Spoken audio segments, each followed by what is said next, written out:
Can I fill them both up? Oh, there's three of them there. One for Harry, one for Lisa, one for myself, Jim. Don't worry about it. It's not worth it. There was a news group. Yeah, Channel 15 from Man on the Street.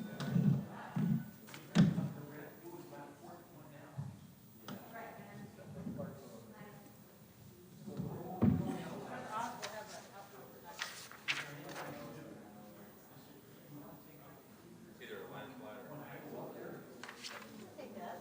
Of course it's either landslide or stop. Either Biden's gonna win or Trump's gonna win. That's my. I would. Good morning. Might do a better job. Is there a sign-in sheet? Morning. Are we George? on, Katie? Good morning and welcome to the Budget and Finance Committee meeting on Tuesday, November 3rd. I will now call the meeting to order. Let the record reflect that we have 5 of our 6 committee members present. Lisa Vines is not with us at the moment. The minutes from October 20th have been sent to everyone. Do I have any changes or additions, corrections to those minutes from anyone? If not, there will be consensus to take those as they were presented. Moving on, we're going to look at policy FI01, which has been redlined. And I want to say a thank you to Kathy Lindahl for pointing out some areas of perhaps misunderstanding or that needed a little clarification in this, and Kathy took this on as a project. Kathy, I'm going to let you present this one, please.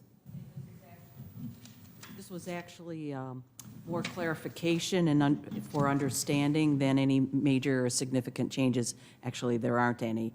And as you look through the blue line copy, and you'll see changes, kind of reorganization, and also at the very end, 3.3, felt it was necessary to make sure the CFO reports to the Budget and Finance Committee, but not necessarily, quote, capital tracker, which is probably a software or mechanism. The point is, it needs to come back to the Budget and Finance Committee.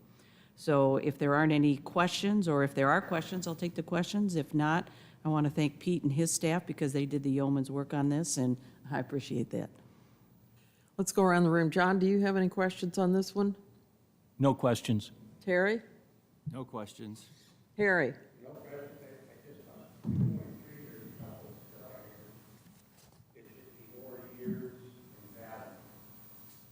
Oh, 10 or more years and increase the value of it. Yes. I think we got that in the first blue line copy, but I think we missed it when we picked it up in the second blue line copy. Thank you. I don't think we need more ears. Yeah, Thank you right. for pointing that out. Lou? Okay. Hearing none, then I will, just a moment. Just Karen Pete? Woods told me this morning, really minor, that the very first opening paragraph puts capital assets, capital expenditures, and construction projects in that manner. But she just pointed out that sequentially under 2.0, we actually go capital expenditures, then assets, then construction projects. If essentially we could flip-flop capital assets and capital expenditures, it would be just grammatically a little bit better. Do we need to make that change in the policy then? I don't know if it's here, if we're doing all these other grammaticals, I'm just asking. It's actually just an order issue, what comes first, what comes second. There's no Exactly. changes in any of the words. If I hear you, I'm fine with that. Okay. All right. Hearing no other changes, we will take this policy redlined and accept it with consensus from the committee. The next policy we want to look at is FI04, which we had looked at previously, and actually we looked at that on the 6th of October and did not make any changes. I asked that everyone just review this to see if there were any changes that need to be made. This is one that I believe it was last May. The big change was made to 4.1.2.1, where we set an acceptable reserve between 40 and 100%. That was the big change from last year, or in May anyway. But are there any other changes that anyone has seen that need to be made or addressed on this policy? Lou?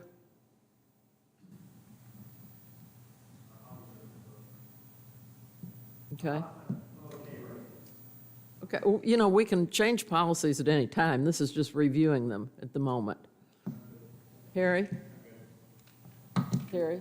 John? No problems. Okay. Kathy? Okay. Lou, do you have something you want to think we need to change on this? Not at this point.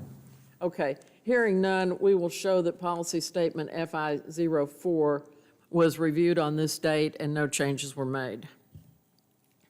Moving along, we're going to go into policy review, which is something that our committee does every year. We look at the standing committees of the board. This is under C03, Section 1.2, just looking at the charge of our committee. And just wanted to know if there were any changes or any additions that anyone sees we need to make to this. Kathy, I'll start with you. No, John? No change. Terry? No changes. Lou? Harry? No changes. Okay. We will accept that, and that's our guideline for the year. Now we're going to look at policy 03, which has been redlined. And this one, let me find it here.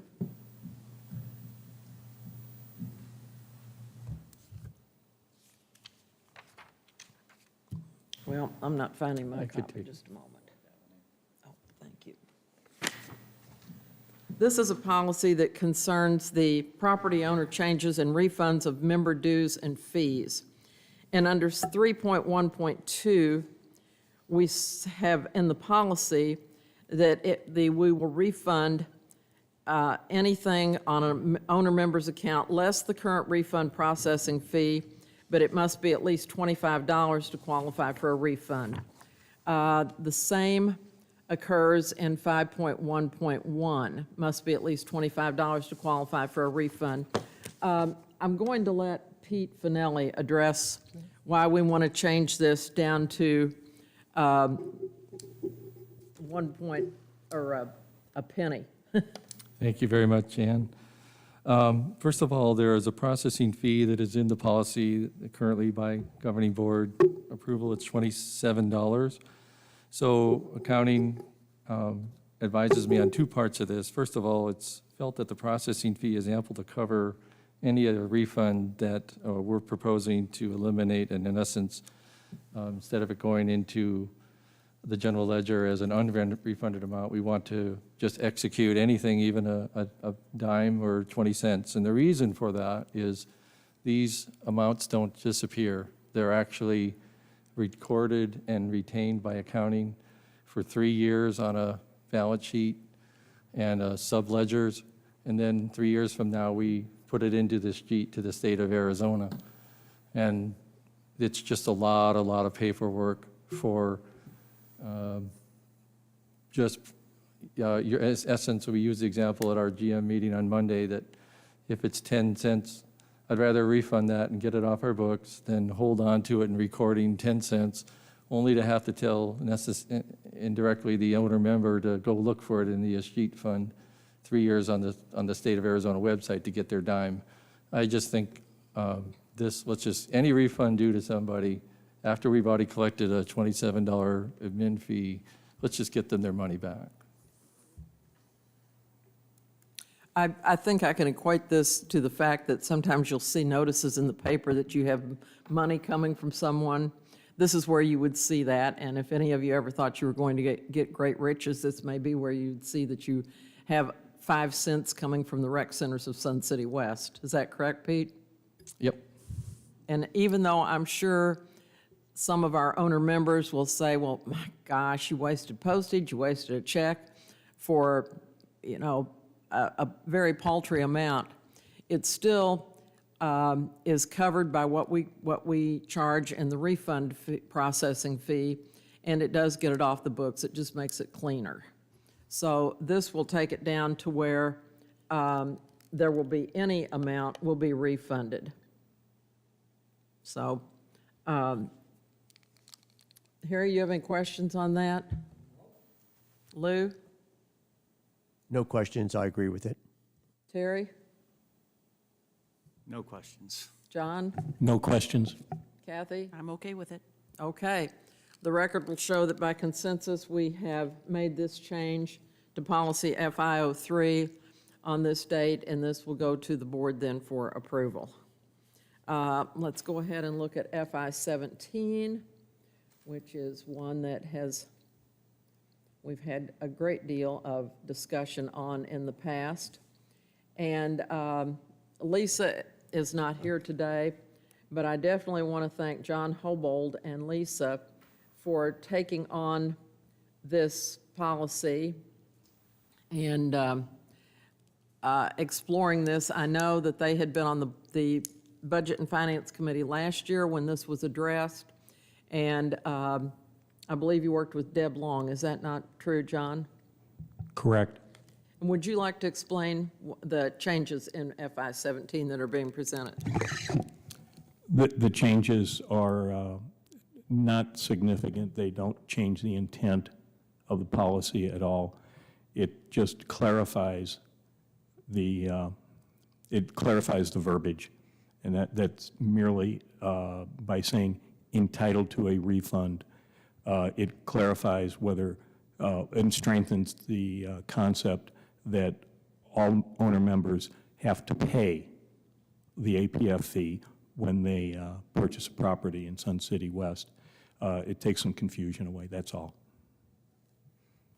Thank you. Pete, do you have anything you wanted to add to that? We oftentimes try to address policy, what happens real time out there. And what the person under 3.8 at the very top of the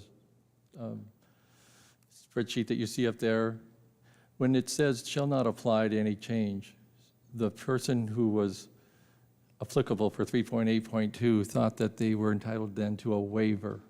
You know, most of the other policies up above this start with the comment of we shall be issuing a refund. But when we talk to Deb Long, it's 3.8.1, I won't go through it all, but that doesn't actually involve a transfer of funds. And so the waiver idea applied there. But when we got down to 3.8.2, there is supposed to be a fund. And so John, Lisa, Deb, we all thought just clarifying that a refund is the practical application of 3.8.2, and it just takes away that issue. Thank you very much. Kathy, you have any questions on this? John? Yeah, it seemed you didn't. Terry? No. Harry? No. Lou? No. Okay. Hearing none, then by consensus, we will move this policy FI17 redlined onto the board for their discussion. Thank you. Next, we come to FI12, and this is one that we discussed at great length at our meeting 2 weeks ago today. And Lou suggested that we needed a little bit more information about what's behind a lot of what's on this policy. And he and John Hobold were gracious enough to form a subcommittee to meet with Pete.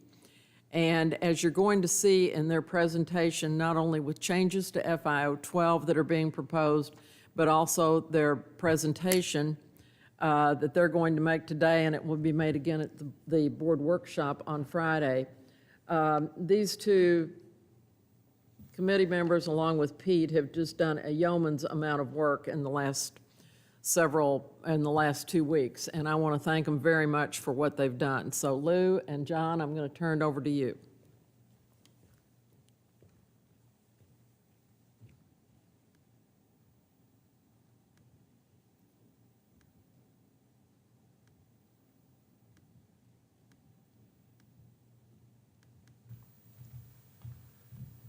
Thanks, Ann.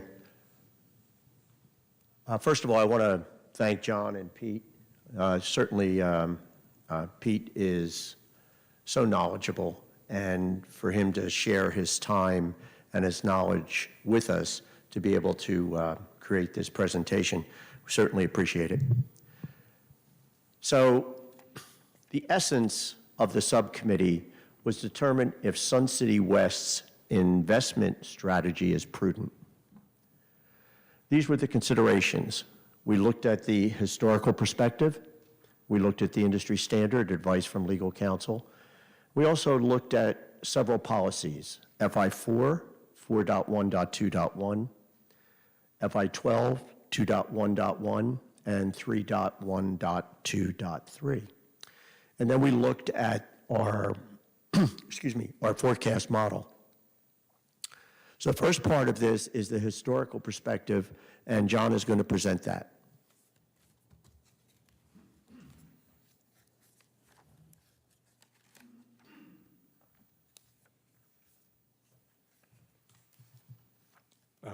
Thank you, Lou. And I'd like to echo Lou's comments regarding the help we got from Pete on this. Couldn't have done it without him. So, with no further ado, I'll get started. There are a lot of numbers in these first 8 slides. And so what I would ask is that if anyone has any questions about clarity, please raise them as we go along. If you have any other type of questions, please hold them until we're finished with the presentation, because between what I've got to say and what Lou has to say, I think if we stay on track, it will help the understanding that everybody can gain from what we researched and scribed down here. So, if you will, that's it for the housekeeping. John, excuse me, I do have one question, so I don't have to interrupt you in the middle of this. When you talk about returns, are those net of any fees we have paid? Yes. The numbers you're going to see, I've tried to list the source on them, but and maybe I missed one, but in almost every case, they're validated to what has been on the Sun City West books. They're drawn from the financials. So, Thank you. So they're net booked numbers. Thank you. Okay.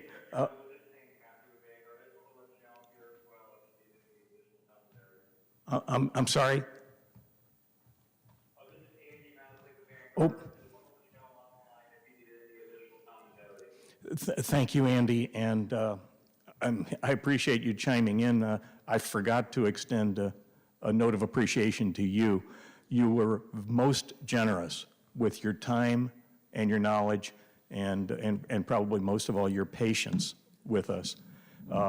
We extracted a lot of information. We've tried to compile it and synthesize it in this report, but you provided a lot of the building blocks for this, so thank you.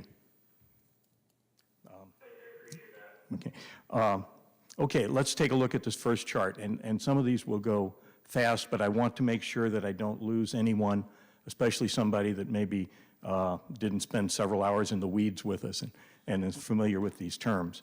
We also have Pete here as an expert, so if somebody asks a clarifying question that's beyond our competence level, we have the expert right here. Okay, as you can see from the front row, or the top row on the chart, we've looked at a 3-year cut of a history, and the purpose of this was to try to see what has been the impact of the strategy we've been employing. And I think everybody will agree the strategy has worked well for the community the last 3 years. We looked at fiscal 18, 19, and 20. I've got a column there that shows the average benefit. That's just a straight average of 3 years. And then you can see the 3-year benefit for the community. The first row of numbers there is the investment income on reserve. That's the amount of money, that's the interest and dividends that we get in checks that we receive from Vanguard, and we get a couple from JP Morgan, and those go in and they're reported on the financial package under investment income. So it's straight off the financials. As it turns out, I went to the audited documents at first from Clifton, Larson, and Allen, and so these numbers they're right out of the financials. The second row of numbers there is what hits the reserves in the form of realized, and there's the word net realized, and realized reserves, or realized gains and unrealized gains. For anybody that wants a quick explanation, the realized reserves are where we have securities that we own, and they're sold. They're sold for a profit or they're sold for a loss. And they're realized by the community. It comes back to us in funds. The unrealized component of those reserves are those securities that have been floating at the market rate and the market valuation, and they're, once a month they are marked to market, and they are booked as on the income as earnings or a gain or loss. But we never make a transaction on those. They're just out there, and it's a way to keep our books and other association books current with valuations that we've got. The third row there of numbers is just an addition. The income plus any gains on the securities. So dividends and interest plus any gains on the securities. What's interesting to note there is that the gains on the securities has been about 5/8 of the total. So it's a little more than half of our money is coming from the gains on the securities that we've made investments in. And it's key to understand those investments have generated money to us. Okay, now, that's fine. Let's try to add a little perspective, which is what I've tried to do with that last row there. And people tend to think in terms of percentages. Okay, we've gained 3%, 6%, and 7% in the last 3 years on these income, on the amount of funds invested as an approximation. I used $25 million and said, okay, the portfolio has changed in value over the last 3 years. I'm just going to grab a stake put a stake in the ground and say, 25 million, if that was the average over this period, this is a good approximation of what we've earned. Okay. The red box there is important. We've had a 3-year benefit of almost $4 million. I've rounded it off because most people tend to think in terms of round numbers. It's just a little easier to remember when you walk away from a chart. So how much how important is $4 million to our reserves? Well, it's about 15% of our total reserves. So everybody can make their own valuation of how important that number is. My valuation, my idea of the importance of that number might vary from everybody else at this room. All can have our own number. But in my thinking, the 15% is really nice to have. It's nice to have it. Is it critical to have? No. It's not critical. It's not a life or death situation. But in this case, more is always better than less. Moving on, I'm going to play on that statement that I just made about how important is it to us, 15%. Is it critical? No. In my opinion, it's not critical, but it's sure nice to have the money. Okay, so looking ahead, or looking on this next chart, I took this $4 million and I said, okay, what's it do to the reserve, to the ratio of our reserves? It's just another way to look at that 15%, or to look at what we've gained. And I did two things. I said, first of all, let's take a what if. If we take our current ratio, we have approximately $26 million in reserves right now. We're close to $50 million in, if it was a fully funded balance of, that's our, if you will, probably bastardizing a term of liabilities, an accounting term, but that's what we're out there trying to protect. And you can see that our estimated ratio is about 53%, which is very comfortable. We're above that 40% minimum threshold, and in a very comfortable range from the reserve study of a 40 to 70% range as being sort of a sweet spot. We're comfortably in that. If you just take that $4 million out. So what if we put the money in a tin can and went out and buried it in the backyard and did nothing? What would our ratio look like? And our ratio would look like about 45%. So my statement earlier about is it critical? No, we'd still be in the sweet spot. There's risk, there's reward. Nice to have money, we're still safe. If we didn't have any of it. And that includes the dividends and interest. So, just another way to look at it. Okay, moving on to the next slide. I took another swipe at what if. Again, I'm trying to just provide perspective. How important is this strategy to our well-being as a community? Can we accomplish the goals that we need to accomplish? Okay, the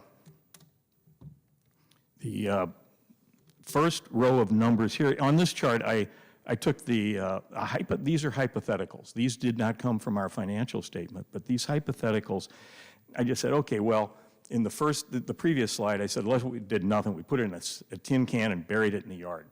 Nothing. In this one, I relaxed that assumption a little bit, and I say, well, we would probably have done something. What would that something look like in comparison to what we actually did? Remember, what we did was been worth about $4 million over the last 3 years.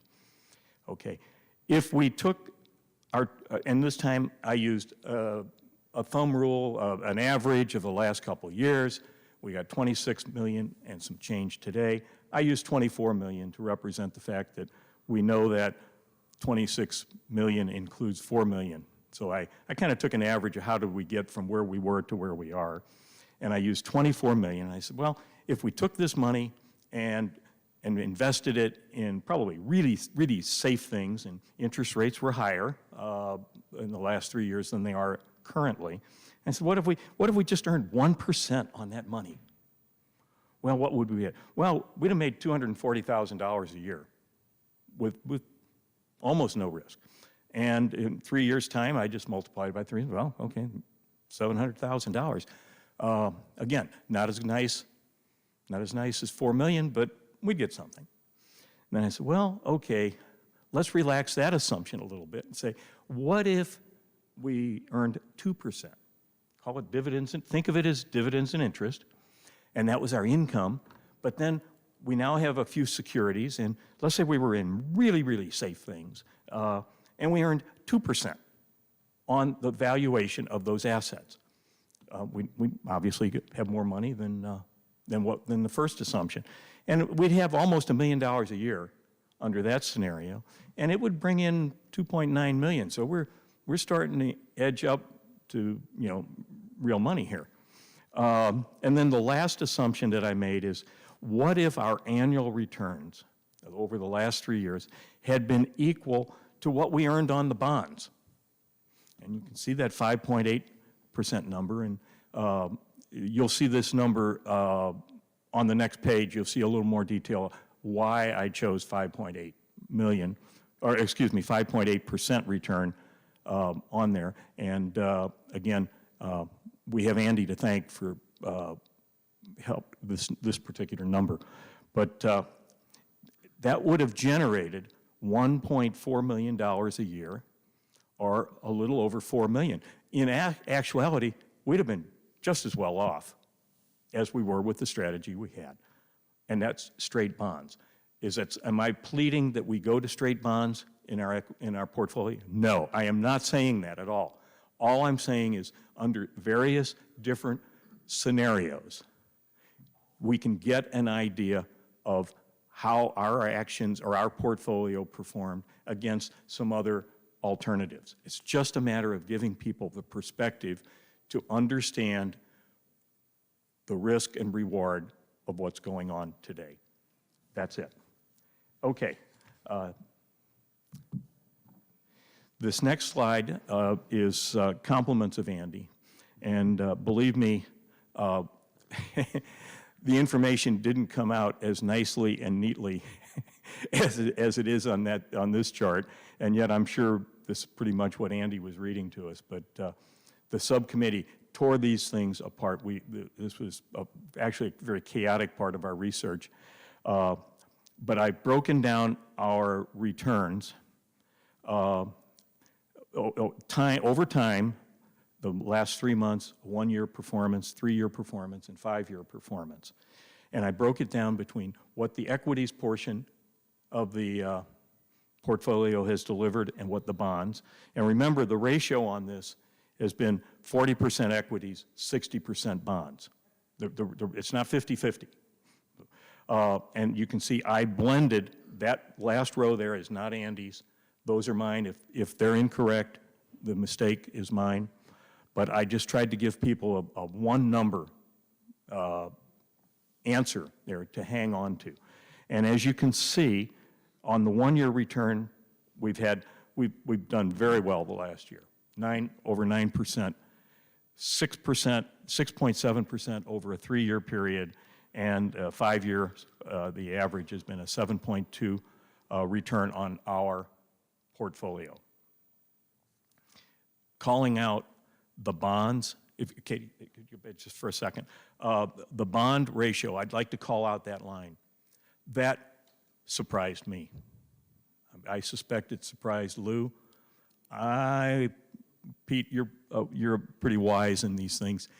I don't know whether that surprised you, but I was surprised to see how well the bond portion of the portfolio has gone. And remember, the bonds are debt instruments. They are not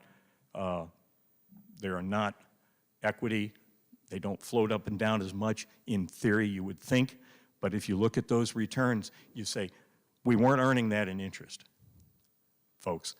A lot of that is market risk being reflected in a bull market, in the bond market. And what's been happening is the interest rates have dropped.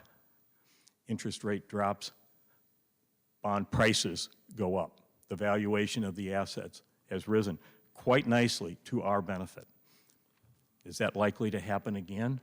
Well, I got a slide on that one coming up, so I'm going to ask you to hang on and hold your breath on that one for the revelation. Okay. Now, no presentation by an economist would be complete without a Dr. Doom slide. Okay. It's called economics is called the dismal science for a reason. And there's no such thing as a free lunch. So what goes up can come down. And this is a hypothetical. I made this. This is my slap upside the head, folks. What goes up can come down. On this chart, I took our current valuation of $26.3 million, our current ratio, 43% coverage. We're in tall cotton. But then I said, what if the value of our portfolio were to go down by 10%?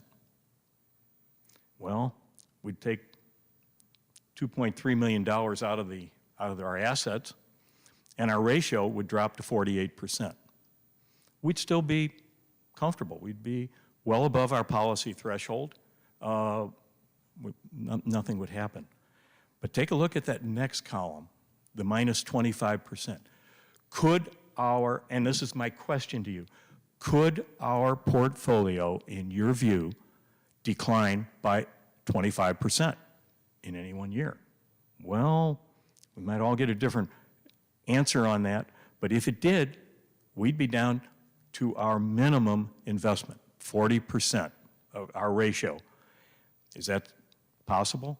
Well, for those of you that probably I'm preaching to the choir, but the definition of a bear market is 20% decline from recent highs. This number might not happen often, but we've all lived through bear markets. And they're really not nice things to go through. And then I took a very draconian view. Maybe this would be more of a short-term thing. It could happen and could bounce back. But I said, what if we lost 50% of that portfolio? What would happen to us? Well, I dare say we'd be in the soup at 26%. Not a comfortable place to be. It's just a what if. Those lines that you're going to see coming up, I'm setting the table here. When you look at, when Lou describes the 10-year plan, you're going to see entries that show income coming in from investments. Well, I'm here to say, I'd ask you, please, do not put in your mind, as he's going through that, don't put in your mind, gee whiz, what if that number was bigger and just like our historical returns?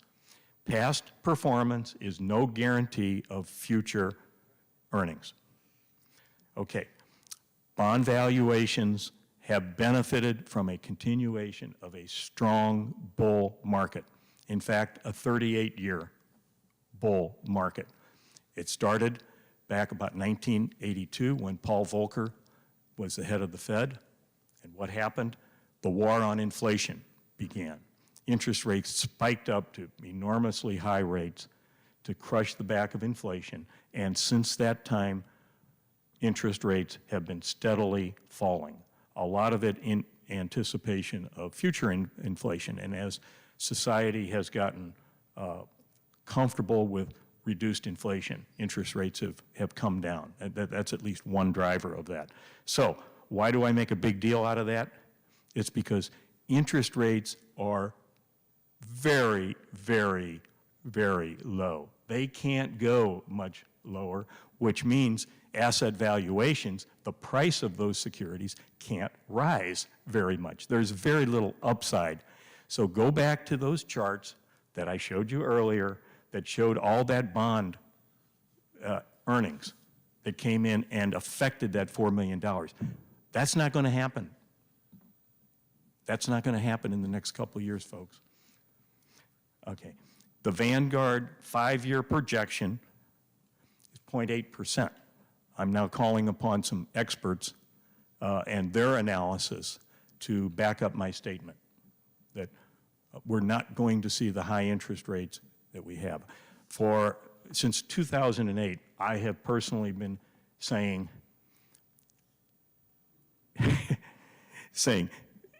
interest rates and bond yields have nowhere to go but up. They're bound to go up, and I'm about to be right. Okay, that's all I have to say. Are there any questions about the numbers? Where they came from,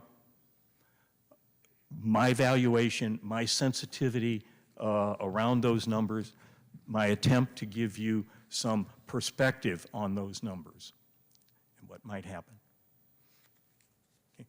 Lou, at this point, I'll turn things over to Lou, and I think I hope I have set the table for the really important part of this presentation.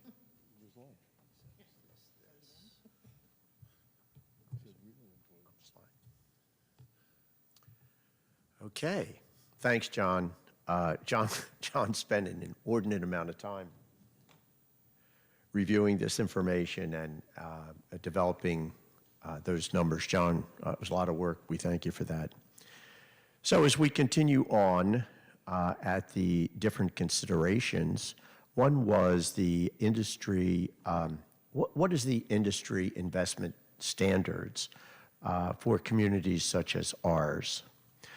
The general manager made a statement, and it is that 99% of our type of organizations are invested in only CDs, money markets, treasuries, high-grade corporate bonds, almost none in equities. As you know, our current policy is 60% bonds and 40% equities. So then we looked at advice from our legal counsel. Mr. Hazelwood issued some legal advice. And basically he's saying we're not aware of any community associations that deviate from the U.S. government-insured instruments. So then we looked at our policy statements.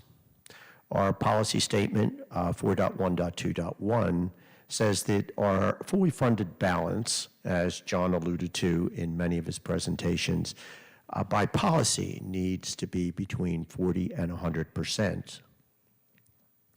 We then looked at policy FI12 and said, you know, really, what's our policy on the investment of our funds? And most important is the preservation of capital. That is the foremost objective of our investment portfolio. We then looked at 3.1.2.3 and said, how shall we invest those? And currently our policy is we can have equities up to 40%. So then we looked at our forecast model. When we look at this model, of significant interest is the 3% rate of inflation that is built into this model. The Federal Reserve and Vanguard forecast, as John indicated, a plus or minus 1%, 0.8 to 1.5 the next 10 years. This insight, when I say insight, I'm talking about the inflation built into the model, provides our community a fiscal cushion should the need arise. Now, this is a pretty tough screen to look at, but I want to bring up 3 areas. The first one, the green area, shows a reduction in our reserve return from 521 to approximately 131, and that represents about a 1% return. The second line I want you to look at is the violet, and it says that even with a reduction in our reserve return, we are still well above our minimum requirement in policy 4.1.2.1 that says that our fully funded balance has to be at minimum of 40%. The last line I want you to look at is the one highlighted in yellow, and that in this model provides approximately $750,000 with a 3% inflation rate in the out years, and they are for unexpected capital expenditures. So not only are we building in a cushion of better than $750,000, we're also saying that that would increase by 3% per year. And that's a model that Pete has developed. It includes all of our 1,200 line items in our capital budget, and he's highlighted some of those, irrigation, lake shore lines, the parking lots, the lights, the roofs, and all other of the 1,200 line items in our capital budget. So then we looked at operating income averages, 1% increases using a conservative 2.5% increase in membership dues. So as we look at that model, we've said we're looking at a 2.5 increase in membership dues. Interest and dividends will be reduced because we're, once again, if we're looking at our risk reward and we're saying we don't want to really be in 40% equities, but we really just want to be in secure instruments, which is the industry standard, we would have a reduction in our current return from approximately 521 down to approximately 132. APF fees are a significant number in funding our capital budget. And currently, we project 1,200 homes per year. That turnover, the APF averaged 1212 over 3 years. And lastly, we have built into the model, as I indicated, the $750,000, 3% annual inflation rate. As I previously discussed, the irrigation projects and the R&R components all are at 3%. So we looked at our components of inflows and outflows. The APF fees are 70% of our inflows. Our operating income, which is the rollover from our operating income at the end of the year into our capital budget, represents 20%. And our return on our investments, our portfolio, is only 10%. Once again, only 10% of our inflows are from interest and dividends. And as John so eloquently stated, that reduction doesn't impact our fully funded balance. Our current modeling shows a 10-year inflow of about $6 million per year. So then we looked at our outflows. We have our regular R&R, we have our irrigation, new capital, parking lots, et cetera, and that shows a 10-year outflow of about $6 million per year. So in summary, our outflows and inflows are in balance, and that's our goal. Our goal is to have a balanced budget. Let's go to the scorecard. As we look at the industry standard, are our Sun City West investment strategies prudent? Well, as far as industry standards go, no. And the reason for that is we are too highly invested in equities and not in more secure instruments. Advice from our legal counsel? No, we're not. Our investment strategy is not prudent. As far as 4.1.2.1, and that's the 40% fully funded balance, yes. Let's look at preservation of capital. If we look at the industry standard and legal counsel, the scorecard says no, we're not. Lastly, we look at the range of fixed incomes and equities. Once again, going against the industry standard and advice from legal counsel, the answer is no. So then we looked at the forecast model, and we looked at it with a reduced interest in dividends from the 530 down to the 130. And the model says we can be in compliance with a prudent position if we change our investment strategy as it relates to equities versus bonds. So now, can we live with the change? If we are in compliance with industry standards and legal counsel advisement, consider these. The number one thing is preservation of our reserves. The second thing is we must ensure that our future of this community is fiscally secure. And lastly, we need to remember we're not in the business of making money. That's our presentation. Once again, I'd like to thank Andy, who gave us a tremendous amount of information, John, who likes the numbers, and Pete for all your support, and Bill, thanks for your review. Questions? I want to say, first of all, I am in awe of what John and Lou and Pete have accomplished in just a very short time. And I think you've put it in a very concise manner. I think you've presented it very well with your what-if scenarios, with facts and figures, and knowing that we don't know what's ahead for us, but giving us ideas with which to work. And I thank you all for your time and your efforts. You're quite welcome. We will have further discussion on this in item number 4.05, but we do have Andy Maslick on the phone right now, and I want to be able to have him discuss our quarterly report and also answer any questions.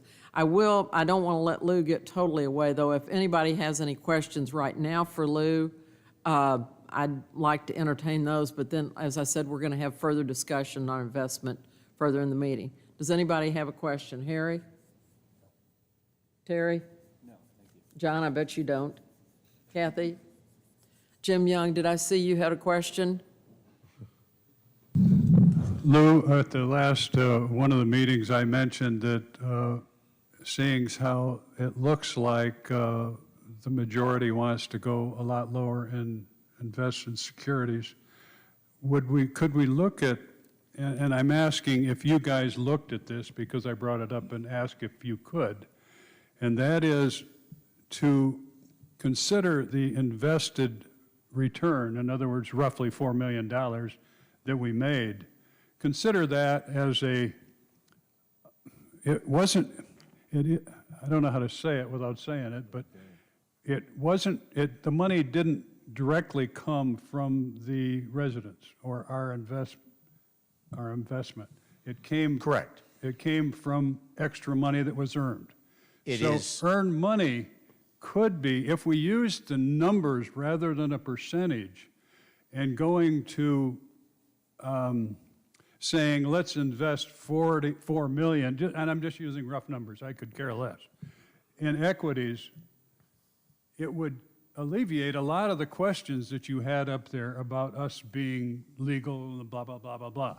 And I just wondered, did your committee review that at all? If I understand your question, you're saying take the $4 million increase in valuation, take that, move it into a separate bucket, put it in equities. Exactly. Take the remaining, that would be about 22 million as we speak today, and move that into the more secure investments, CDs, money market, treasuries, et cetera. Well, I think we're going to go there. Right now, we looked at 4.1.2.1, which is the 40% threshold in equities. Do we want to reduce that by policy? Do we want to say in the policy, we want to take any gains made in the last 3 to 5 years, approximately $4 million, move that into an equity fund? I actually did, as part of our subcommittee, and it's not here, where we took 2 scenarios. One scenario was the percentage of equities to bonds, and the second, I called them adjusters, was the return on bonds and the return on equities. And you could plug in numbers and say, if we're 90% bonds and 10% stocks, and we're guessing the return is going to be X on bonds and X on stocks, what is the bottom line in total return? I think that's where we're going to go to make a recommendation to the board. If I'm not mistaken, I hope I'm not speaking out of school, Ann, but I think our ultimate goal is to present to the governing board a different investment strategy. What that is could very well include your comments, Jim, but I think right now what we're saying is we currently have exposure to risk. I think that's what we're saying, and we should look at this based upon industry standard and legal counsel advice. John? Yeah. Lou, if I could Sure. make a comment or two. Jim, if I understand what you were asking, it was kind of an intriguing question. To make sure I understand what I interpreted your question to mean is if we took, if you will, the house earnings, the earnings, and started playing with, allowed ourselves to play with the house money in a more a little riskier financial environment, we would have segregated it and, if you will, sort of protected the community. I need to thread that through a little more, but I want to ask if I'm understanding your question. My question was, did you guys talk about this in your study? And the second thing, don't use the word playing with money because that's not very good. But in equities rather than in less than 1% bonds is what I'm talking, because you're right on. Your bond market, if you took all of this and sold your bond and bought bonds tomorrow, they're going to be pretty cheap. You're not going to make much. That's correct. They're- Okay, I'm just asking if you guys, We did. okay, thank you. We did. That's all We, I wanted. we looked at several different models. We didn't look specifically at the 4 million, 20 million. What we said is take 10% of the portfolio and put that in stocks, 90% of the portfolio, put it in bonds. I don't think in a policy statement you can say take $4 million. I think we have to talk in ratios as to total portfolio. And the one spreadsheet that we developed did include, as I indicated, adjusters for percentage of bonds and equities and the returns and what the bottom line was. I don't want to belabor, I'm sorry, Ann, but when you don't use a number of money earned, you don't take out the reasons that you're doing it, the lawyer, the others. It's not money that you're invested from your community. And I wondered if you discussed that part of it. And it sounds like you didn't, even though you discussed the money to 10% and so forth. I guess I don't understand your question, Jim. I'm sorry. The reason that I understand you and several people want to reduce the equities to 0 or to 1 or whatever is because our association or who we belong to says we shouldn't be in equities. Our lawyer, so-called someplace, said we shouldn't be in equities. Our manager says we shouldn't be in equities, and our CFO says we shouldn't be in equities. Therefore, we shouldn't be in equities. And when you say that, that's one thing, but when you take earnings that have nothing to do with the money that came in, I think it can be treated different. And I wondered if you guys studied that. And it sounds like you didn't. Let me just say this. We looked at several different considerations. 2.1.1 of our policy mandates that we have preservation of reserves. That's the most significant part of this presentation. I think John's presentation showing a 10%, 25% decline in market can significantly impact our fully funded balance. We, as the stewards of this portfolio, mandates us to look at that specific policy. All we're saying is that this is our current position, and I think ultimately the Finance and Budget Committee will go to the governing board with some other recommendations for changes. And at this point, I don't know what they are. First of all, let me say I appreciate both your work and John's. I think you did a great job, and as Ann said, it was terrific. So thank you for answering the question. You're welcome. I'm satisfied. Any other questions? Thanks, folks. Let's move ahead with our presentation from Andrew Maslick. Thank you again, Lou. So Pete, if we can do that, and we'll listen first to Andrew's quarterly presentation, and then if anyone has any questions that may come from what Lou and John discussed, I would hope that Andrew would field those also. So Pete, I'm going to turn it over to you. Or Bill? Oh. I would only actually proceed with introducing Andy. I work with Andy quite often, and he's, as you mentioned, he's very insightful. John and Lou, one of our sessions was over 3.5 hours, and I think Andy was on it for about 2 hours. So, and he's presented at your last PNF. So we owe a lot of gratitude for what insight he provides. And for that, this is your standard, if you will, Andy, sorry, your standard presentation, and I'll let you take it from there.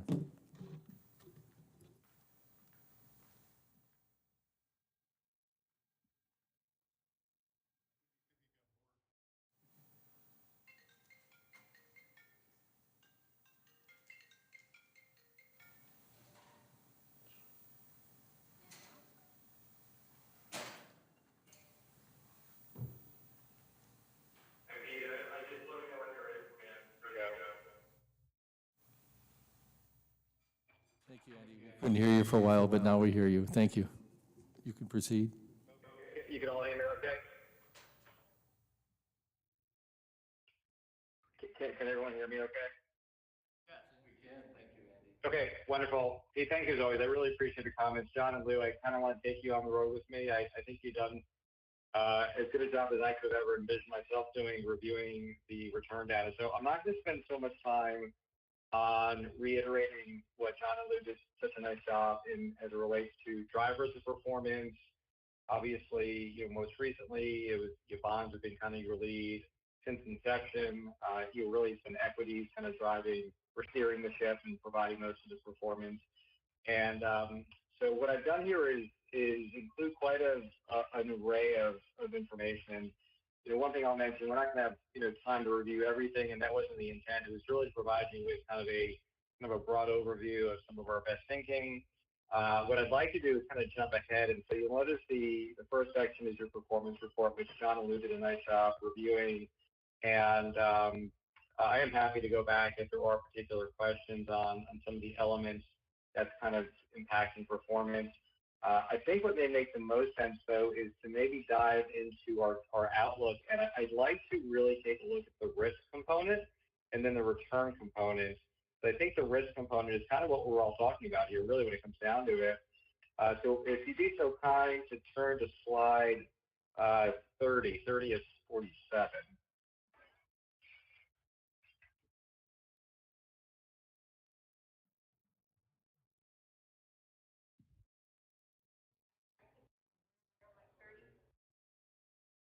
30, right, 30.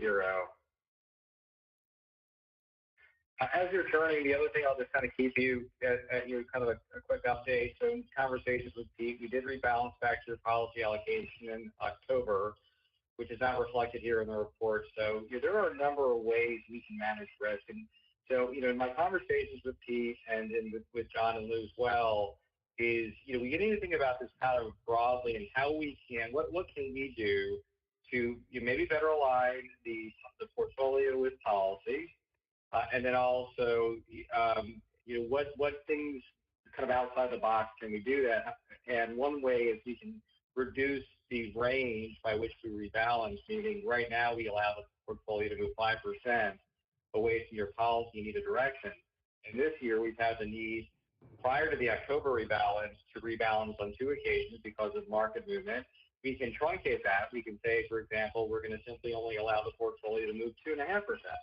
So that does provide you with a little bit greater control in not allowing the portfolio, for example, on the equity side, if equities are rallying, we're not going to allow the portfolio to exceed a certain threshold, maybe a more narrow threshold. So that is one other thing.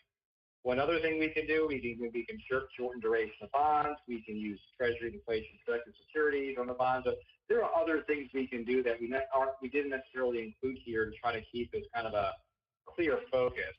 So let me just provide you with kind of an overview of what this is. And John and Lou used some of the data here from our 10-year outlook. And, I know I've used this in past conversations with the group, is this is our 10-year forward-looking outlook. It takes into consideration the current environment we reside in today, inflation, interest rates, wage growth, price earning multiples, all a variety of 70, 75 different data points, and we then project over the next 10 years a range of potential outcomes. Now, typically, we're kind of focused on what the return expectation is, and that is displayed a couple pages earlier, but I do want to focus on the risk side because I thought John Lou did a nice job in showing if the portfolio went down, by 5 or 10% or 25% or 50%.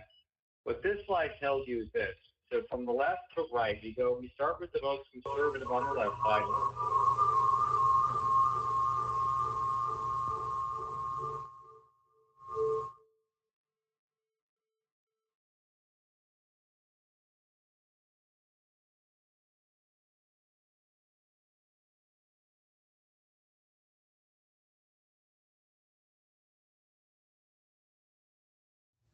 Are you all still there?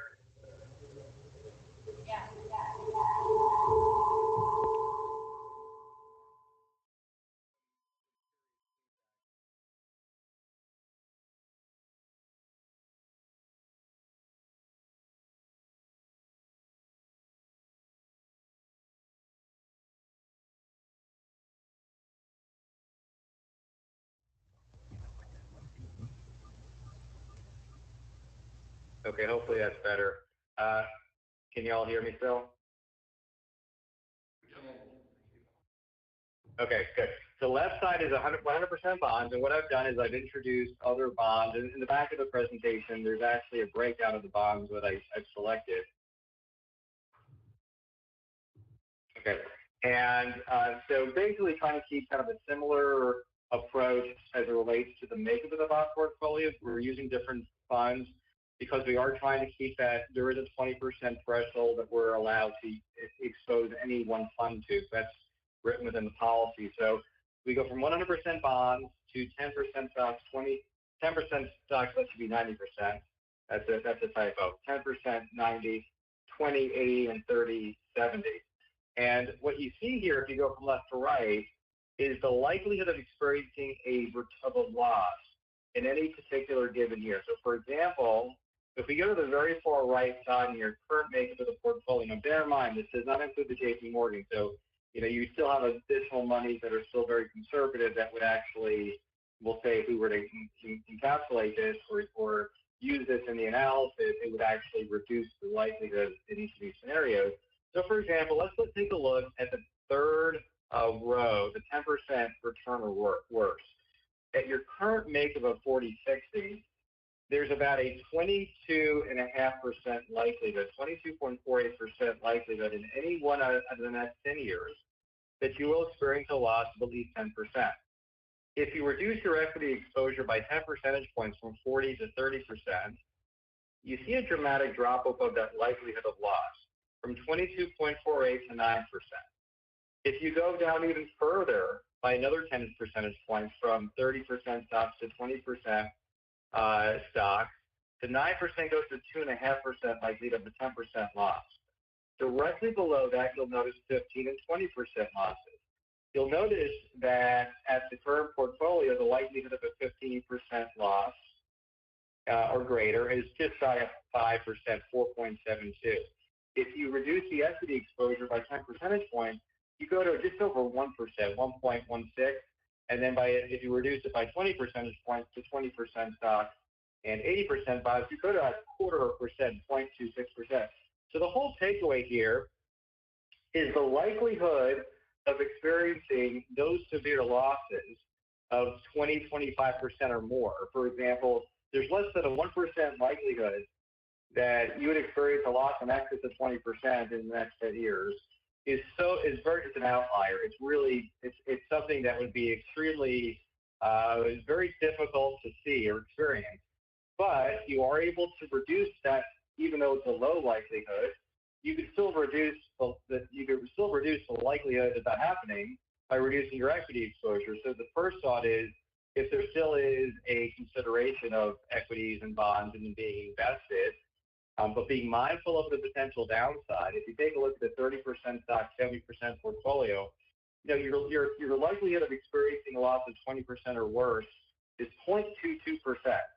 So at the portfolio level, because you have such a high exposure to bonds, that scenario that John and Lou kind of played out, where you experience a 25 or 50% loss, is really very insignificant, the likelihood of that happening. So let me pause for initial reactions or questions.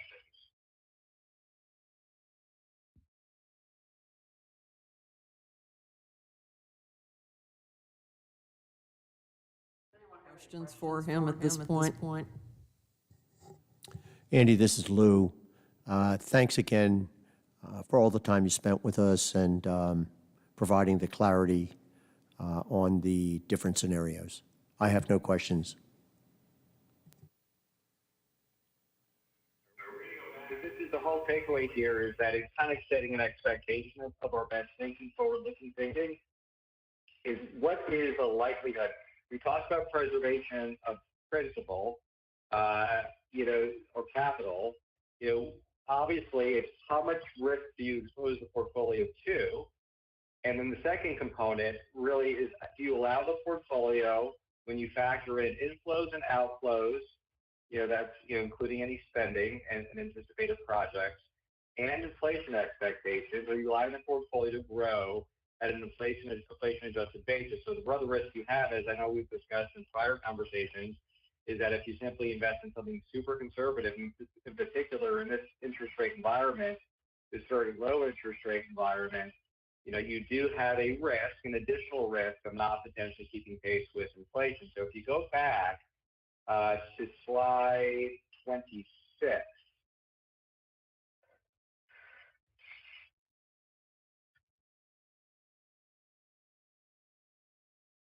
Okay, thank you. So slide 26, once again, we provide this input in the various scenarios. Once again, I apologize, that second column is 10% of bonds, of stocks, 90% of bonds. The 50th percentile, which is the third row down, is your greatest likely outcome over the next 10 years at these various allocations. Between the 25th and 75th percentiles is kind of a reasonable range. We would say there's a really great likelihood that in 10 years, if we're talking in 10 years, that we're going to fall in that range. It gives you kind of an idea of what our best thinking is as it relates to returns over the next 10 years. And the modeling is pretty effective between that 25th and 75th percentile as it relates to its accuracy, historically speaking.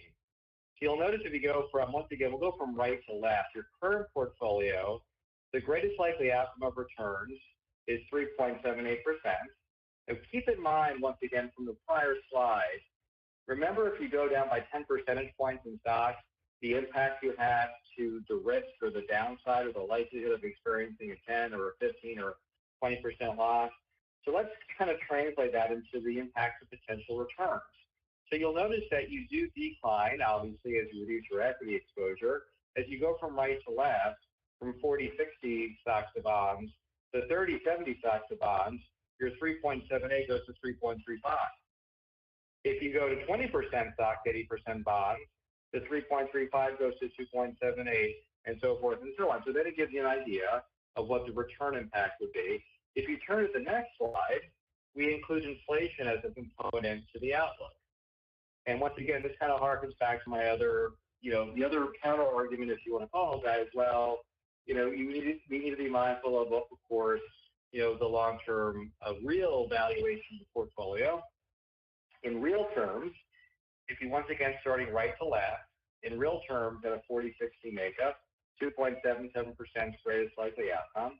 And as you go from right to left, you'll notice what the impact is from reducing equity exposure. The best way to do this, and I don't want to do it now because it's going to take time to go back and forth, is flip back and forth after the meeting between this slide and the likelihood of loss slide that I began with, and it gives you an idea is reducing that potential for loss worth giving up potentially this return. Now you'll notice as you go from right to left, at the very far left, our expectation in real terms for bonds, and this is a bond portfolio that is basically kind of a broad representation of the U.S. investment grade bond market, is about 0.59%. So you do notice if you go from one extreme to another extreme, and we would expect bonds to produce better returns compared to investing in a savings account or a CD because you're investing across a broad array of different maturity bonds, there's a pretty significant impact to your likelihood of returns. So you go from 2.777 to 2.35 to 1.78 to 1.2 to finally to 0.59. So once again, I think this probably gives us hopefully a better idea of what our thinking is relating to returns, inflation-adjusted returns, and the potential downside, which was the first slide that I spoke to. Any questions? Andy, this is John. I have a question. I'd like you to check me on this.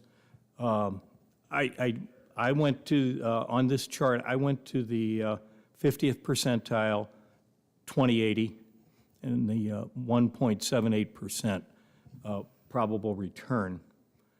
I took that 1.78% and very quickly multiplied it by $25 million as a rough estimate of our reserves, and I got $445,000. And in my mind, I'm thinking of that, if you will, as the reward versus the risk, just to put a one number on it. Is that accurate? Yeah, I guess if you were to really just, for a very high level, kind of a easy conversation to be had, I'd say it's a good starting point. I think there obviously, it's how you get there is much different too, because we're kind of using a annualized return over a 10-year period. You know, you could, in a very simple case scenario, they say you experience 1.78 every year for the next 10 years, which obviously is not likely to occur. You could experience, like you've seen the last few years, where bonds do really well early, which if you do better early, you know, that's this compounding effect, you know, which Warren Buffett always speaks very kindly of, is very greater. It's more, it begins sooner versus if you experience a loss early on in the first few years, then have to make it up later on. So I guess at a very high level, you know, you have the 1.8%. You compound that too, remember, because you're also assuming that you're earning 1.8%, not just on the principal, but the also 1.8% growth from the prior year and prior years. Andy, I just did a quick and dirty. In my mind, it's always good to get a little bit of a benchmark to see where I'm headed and where I'm at. So, yeah, the compounding effect would help it. The timing, it gets complicated. But I just wanted to make sure I was at least on the right road. No, you're right. I think just kind of for conversation and providing kind of a baseline just for conversation that makes sense. Yeah. Any other questions before I dive into a couple other slides? I'm sorry? So any other questions before I dive into a couple other slides?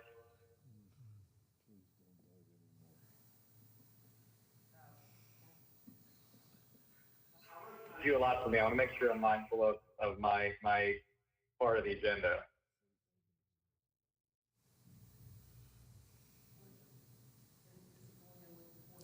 Andy,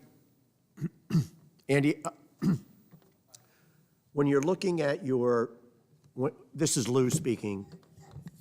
When you're looking at the 20/80 split at the 50th percentile with a return of 1.78, what do you have in bonds and what do you have in equities? What is the return? So, well, if I heard, What is the return? Returns if you're actually supposed to the breakdown of returns and of bonds and equities. Give me a second here. I'll give you kind of a quick. Yeah, so for bonds, you're going to be, central tendency is probably going to be around 1% for bonds, and equities, if I do some quick math, I have to kind of do some quick math in my mind with U.S. and non-U.S. So give me 1 second here. Let's see. You're probably going to be at 6 or 7%, I'm thinking, when you look at the global markets over the next 10 years, kind of as a rough ballpark figure. So you're saying 1% on bonds, about 6% on equities? Yeah, equities globally. So we have a better outlook for non-U.S. stocks versus U.S. stocks. But yeah, when you take a look at the way the portfolio is composed, I think 6 or 7% kind of our 50th percentile when you combine both U.S. and non-U.S. equities. Okay, thank you. You know, I know that bonds look really good, and I don't know if it was John or Lou who brought this up about the bond bull market, but there's no question we have been residing in a multi-decade bond bull market.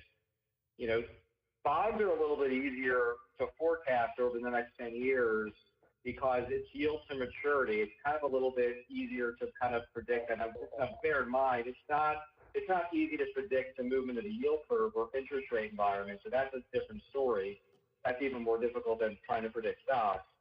But you can be fairly confident that the returns that you experience in the broad bond market the last few years will not be replicated. It's mathematically nearly impossible to do that because we're at such a low rate environment, and because the Fed has changed its inflation target, how it achieves that inflation target, where they're using more of an average to hit their 2% personal consumption expenditure target, that the expectation is they're going to be more accommodative for longer, where they're not going to be as quick or swift to move on increasing the Fed funds rate. So I guess it's reasonable to say that we would expect that for the foreseeable future, that rates at the low end of the yield curve, which are going to be primarily kind of controlled by the Fed, will be low for quite some time. Thank you, Andy. The only other thing I wanted to add here,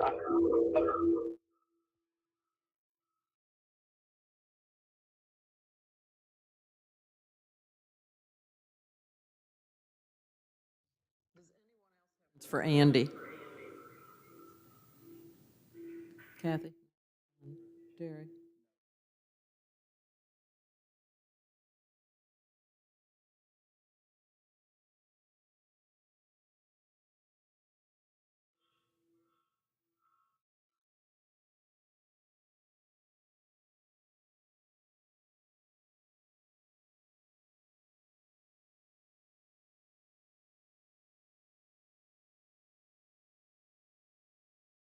meeting or chat one-on-one. John and Lou and Pete, as always, you really enjoy talking to you guys, and I'm happy to continue the conversation.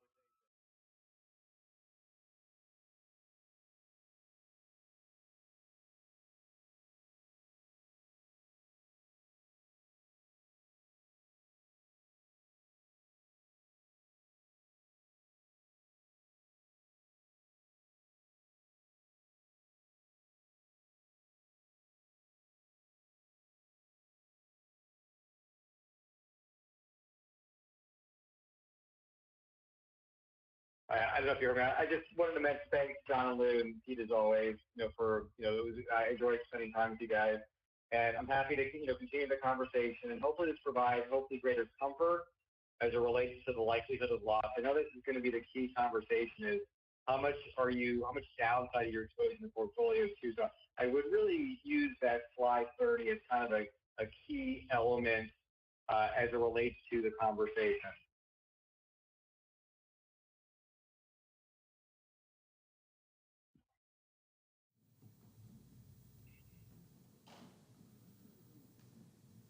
Okay, is he off the? Everyone, very much appreciate it. Thank you. Appreciate your time and your information you had for us today, Andy. Take care. Bye-bye.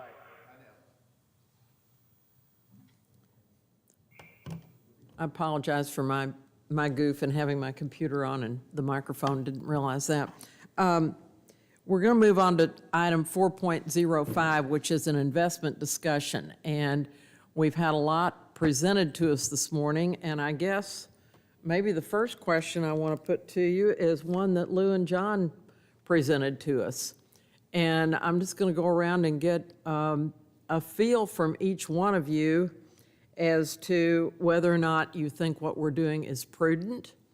And if you don't think it's prudent, what would be a suggestion? So I'm going to start with Lou and John because they're the experts here. So, John, Lou just pointed to you. You're it. Okay.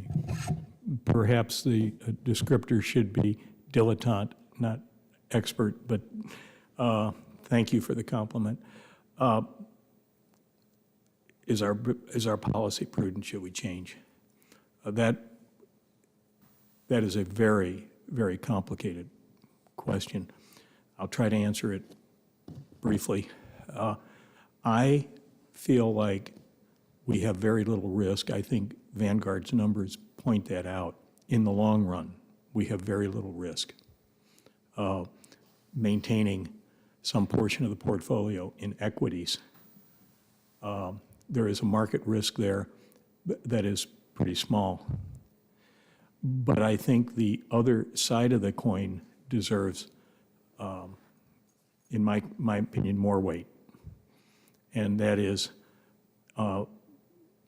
what is the reward versus whatever that minimal risk is? And I personally don't feel like Sun City West is in the business of earning money on other people's money. I feel like as a intergenerational equity, all of the owner members now should pay for what we use. we should leave the assets the way we found them, perhaps modestly improved for the times to keep our community competitive in the housing markets and for the enjoyment of the people. I don't feel we should overinvest and take people's money unnecessarily and build, a Taj Mahal for the next generation. I think we should be thankful for the people that came ahead of us and gave us what we enjoy. And so in balancing the reward versus the risk, when we don't need to take any risk and we're not in that business, forces me to a point that says, I think we take the money and we earn what we can, absolutely positively, as safely as we possibly can. And as owner members, we fund what we use. Therefore, that points me to government equities, no risk, minimal risk, capital preservation, underscore, underscore, underscore, capital preservation.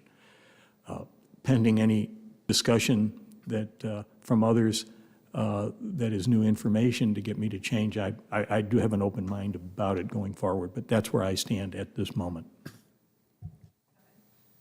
So I'm hearing prudent from John, that we are not being prudent, perhaps, but need to move in a more prudent direction. And I'm not asking anybody right now, unless they want to share, what percentage of funding they would go with or that direction. We'll get back to that in just a few minutes, but I want to get everybody's just some general thoughts. And Lou, I'm going to move to you next as the co-expert. Yeah, thank you. Thank you for the compliment. I really mirror John's sentiments. We are stewards of of this particular asset. When I say asset, I'm talking about our portfolio. Our job is to preserve it, not risk it. Should the need arise, we must, and I guess I have to underscore must, have these funds available.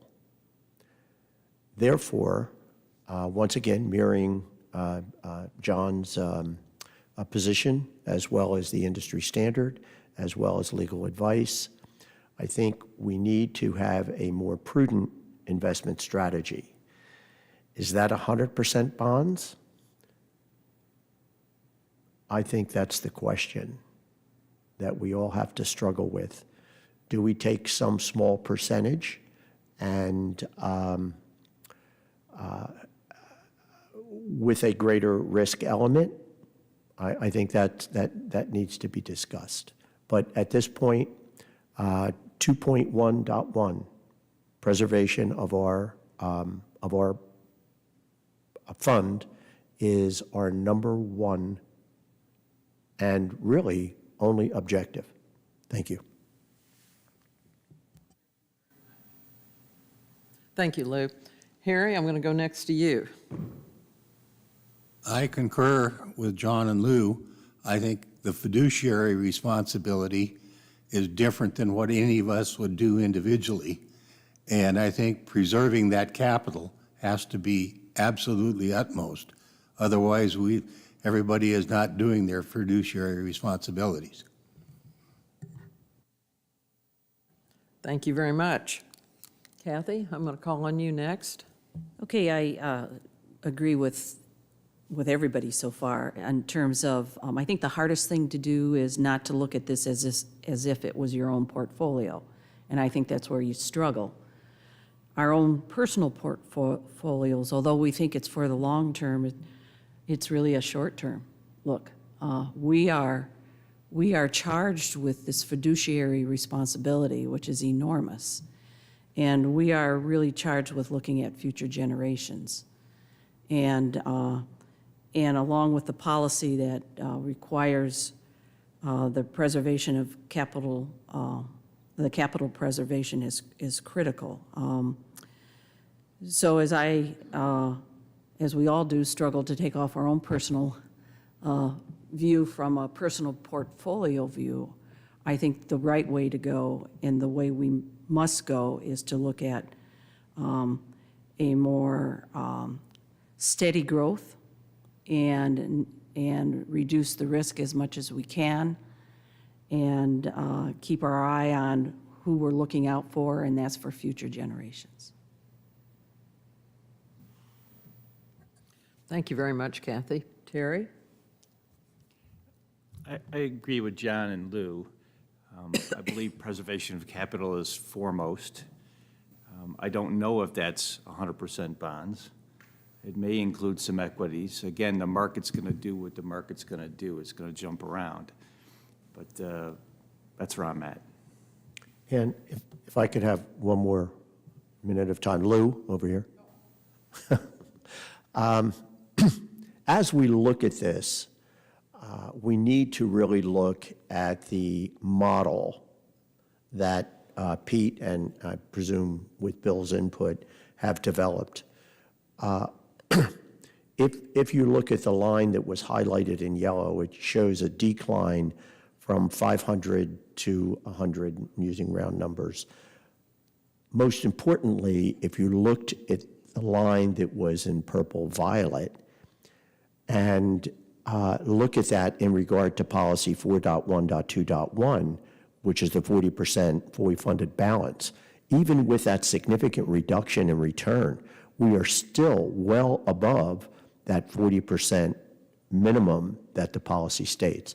So as we discuss that, we never want to lose focus that not worst case scenario, but a very prudent and a very prudent portfolio with less risk still keeps us well within that sweet spot of fully funded balance. Thank you. And I think that's a very good point to make, Lou, that we do stay within that preservation policy. And this is John. Oh, yes, John. I'd like to double down on Lou's comment, which are absolutely spot on. If anybody would care to look at that 10-year model, which is, we tore all of the assumptions behind that model apart. I mean, we scrubbed those numbers. They are conservative in nature, and in every case, reasonable. But in addition to that, if you look at the far lower right-hand corner of that model, the ratio, it's right where it is today. So, concluding, if we take no risk, we're in the same shape 5 years from now as a community as we are right now. That's called hitting critical mass. The people ahead of us that wisely built that reserve up deserve kudos, because those reserves are throwing off enough cash for us to not have to be contributing. It's there. So if you can end up 5 years from now with no risk exactly where you are now, I think that's a big plus. And I'm not trying to steal Lou's. Lou mentioned that, and it really is a very valid point, very valid. And I do think that what-if analysis really puts it in very concise terms and is very easy for any of us to see. Before I go further with the committee, does anyone else in the audience have any questions or comments? Hearing none. George? Madam Treasurer. Yes. First off, I cannot give kudos enough to the work that was put in on this by John, Lou, by Pete, by Andy, and everybody else. One of the things that I want to bring up is that there are other income sources that we as an association have that are not related to dues increase, and I'll make that clear, not dues increases, things like that.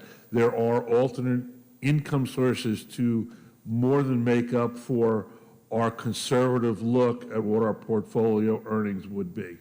And that is just something that I think we've not talked about that part of the issue that comes with that.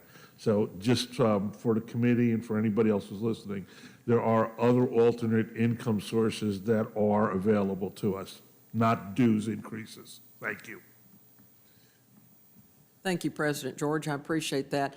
I've heard a couple of recurring themes from all of my committee members. One of them is we need to be prudent, and the other one is a reminder to each of us of our fiduciary responsibility. We are playing right now with other people's monies. Yes, we've each put some money into it. We're each getting a lot of benefits, but this is not our personal portfolio, as Kathy pointed out. And what we might do with our personal portfolio needs to be tucked in our back pocket while we have this conversation. Because with this, we are setting a future for Sun City West. Now, I would entertain if anyone on the committee has any suggestions to take to the board, because this is not our decision to make as far as the investments. If we were to, I'll just give you a what if we were to say today we wanted to get totally out of the market, we could do that. We could get out of the bond market. We could do any of those things that we want to do. We also have the option to recommend to the board that perhaps we get a financial advisor. We could hire someone for that. I would see that we would need to interview people for that, so I don't want any decisions we make today to be based on that. I did ask Pete, and he tells me that we are paying right now about $30,000 a year, is that correct, to Vanguard for what they are providing to us. So as we said earlier, all those figures that we saw on returns were net of any of those fees. So that just tells you that right now we are paying fees. If we were to get totally out of bonds and equities and go to other investments, I don't know if we would have fees associated with those. Would we, Pete? I did check with both Sun City Grand and Sun City CFOs. They do have investments in corporate bonds, something that their accounting staff or the CFO himself would not probably want to entertain as part of their routine. And for that, they did engage financial advisors at both of them. The rough numbers are modestly similar to what we pay Vanguard right now. Usually it's a 0.25 or less expense ratio. Okay, thank you very much for that. So I guess right now I'd like to get an idea of what we might want to take to the governing board workshop this week. And if anyone has any suggestions they'd like to make as far as any kind of ratio or where we want to be with bonds or equities or other types of investments, I'd just like to get some ideas. This is just that we can share with the governing board. So Lou? Okay, Pete, I want to thank you once again for your input, but also Pete reached out to Sun City Grand and provided us a copy of their investment policy. It's very comprehensive, it's very detailed. It talks about their strategy, they have a section called permitted investments. It talks about U.S. government obligations, commercial paper, deposits in U.S. banks, corporate bonds, general obligations, what percentage of the portfolio can be in each of those, how distributed it needs to be in that you would have to have different banks to meet the 500,000 FDIC requirement. It really is very comprehensive, and not that I want to be on another subcommittee, but I would volunteer to be on a committee to vet this policy in relation to our investment strategy, and then come to the committee with a subcommittee recommendation if anybody would like to join me, John and Pete. And I appreciate that offer because I know the amount of time that you have already put in on this, but I appreciate that you would be willing to go even further with that. Well, we have skin in the game. We know what we know the facts as we understand them. And I think it's the next logical step, right? I said to John when we first started, we're not going to put a recommendation in our PowerPoint presentation, but that's going to be the question. Okay, so what do you guys recommend? And I think we need to answer that question to be fair to the committee and ultimately to the board. That's it. Thank you. Ann? Yes, Kathy? Kathy, yeah. Having listened last meeting and then this meeting as well, I believe, in my mind, there is a path here to go down. And again, with our fiduciary responsibility, I feel like we are not up to speed where we need to be in our investments.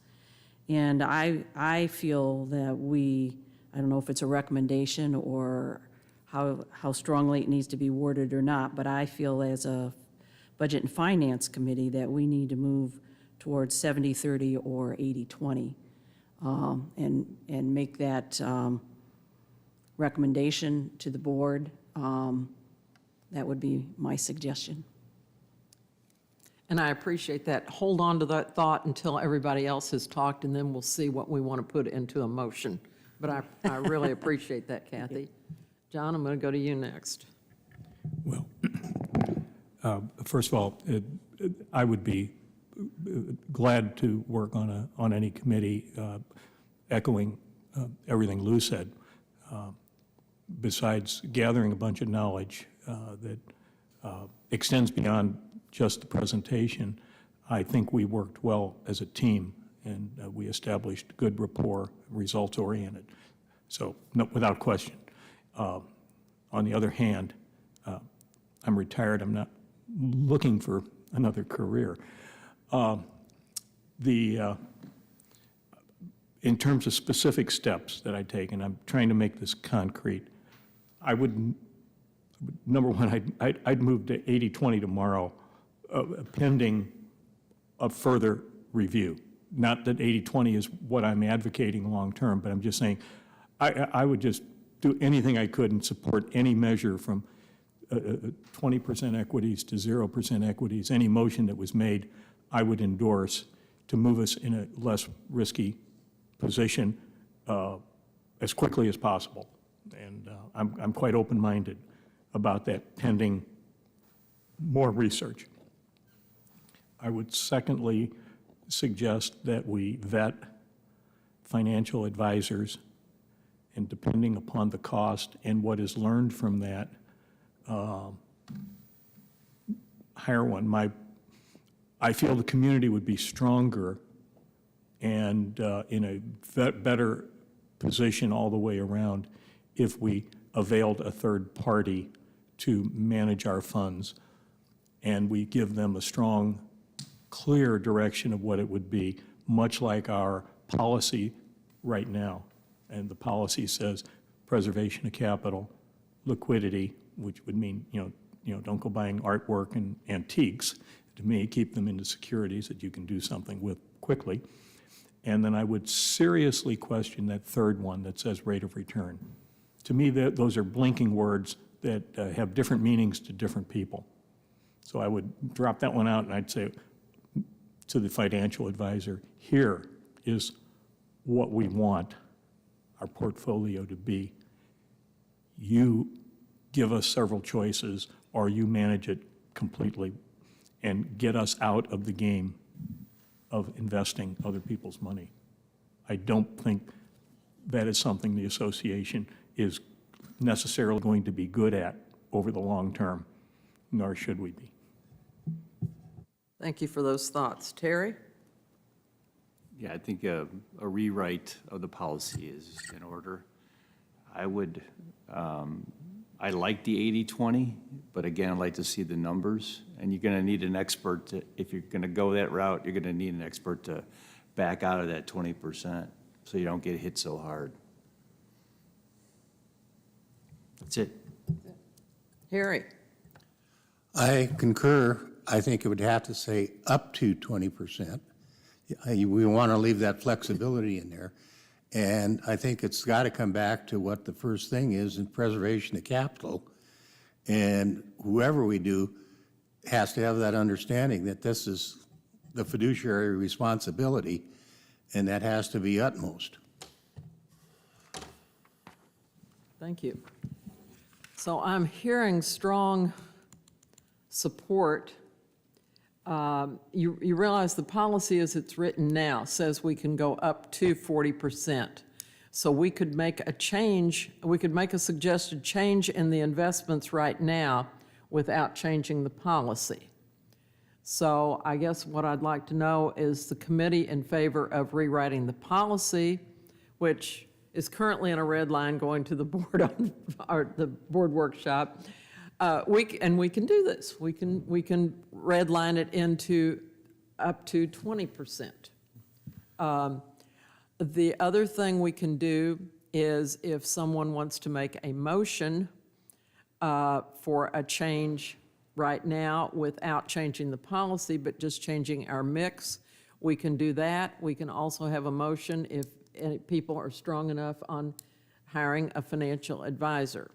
And having said all that, I am definitely going to take Lou and John up on their offer to continue the subcommittee, and if anyone else wants to serve on that, they are more than welcome to.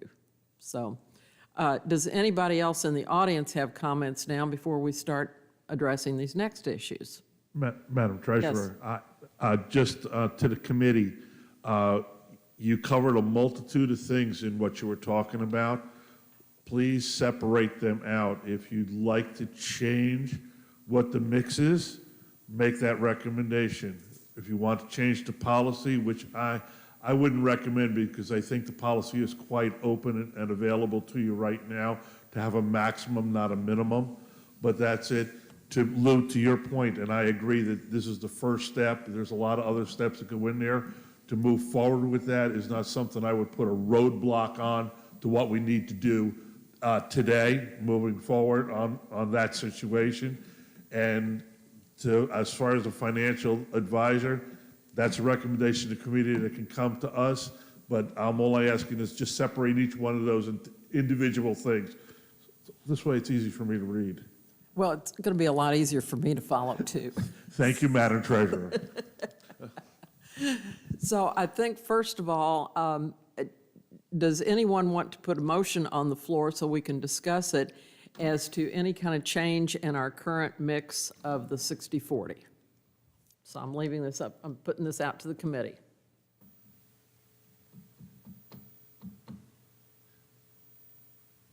Okay. John? I will make a motion that that Sun City West, I would make a motion that we take to the governing board a recommendation to advise Vanguard to reduce our mix immediately to 20%, no more than 20% equities. That's, I think, sums up a recommendation and keeps it simple at this point. I think another motion later would be in order for a financial advisor. Absolutely. We want to take these one at a time, not only for George, but for me. We're a little slow some days, aren't we, President George? So we have a motion to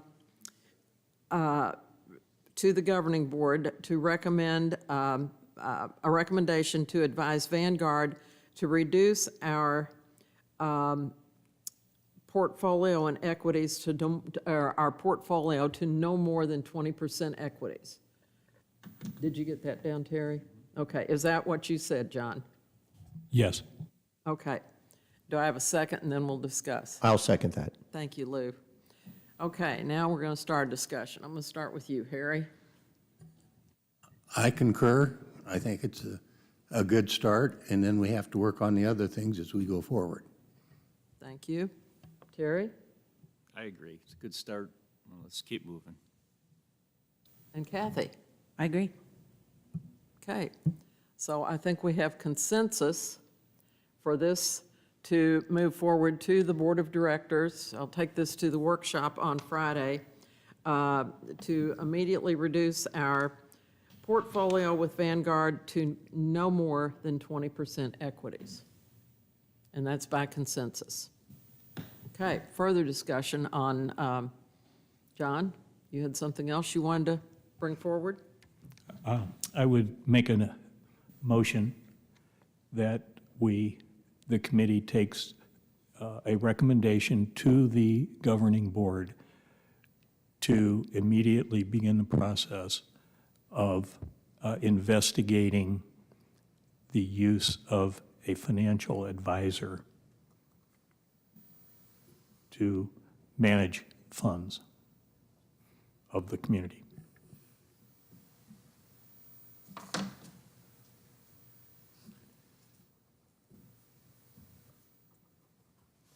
Okay, we have a motion that Budget and Finance take a recommendation to the governing board to immediately begin the process of obtaining a financial advisor to manage the funds of our community. Is that, did I get that correct, John? Yes.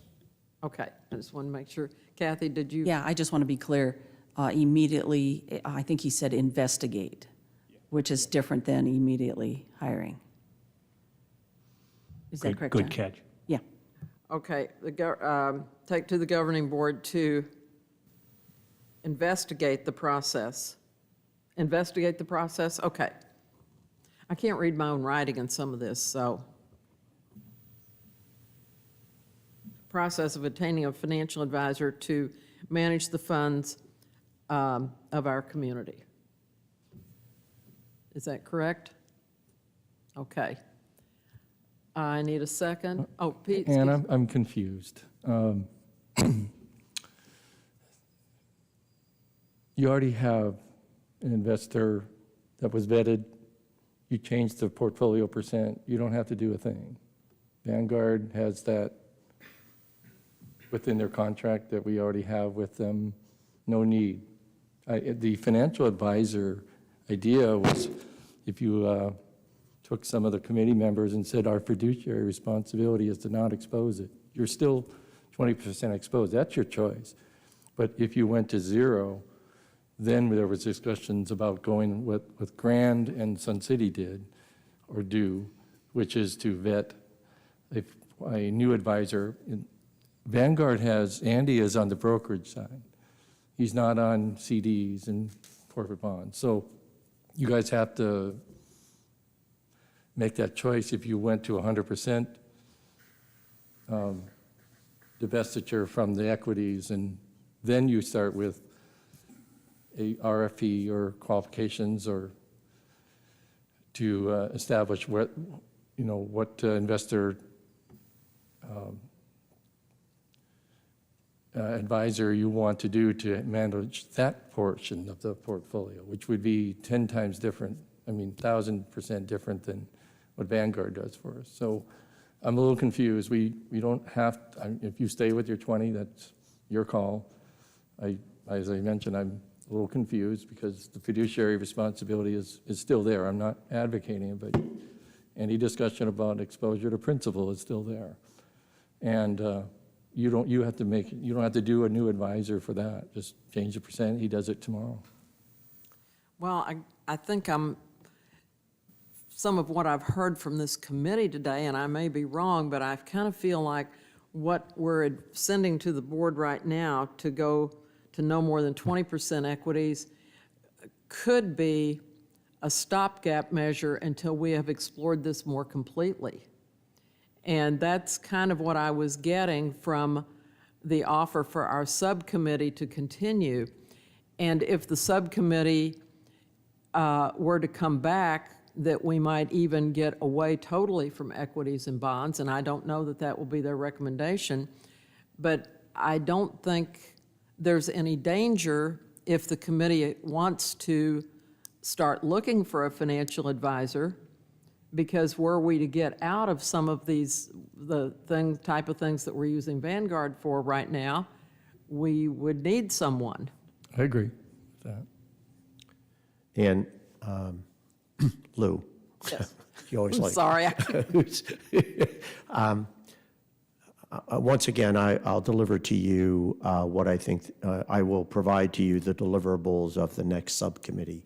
But broadly, they are the percentage of our portfolio in bonds and equities, and we'll be looking at policy 4.1.2.1.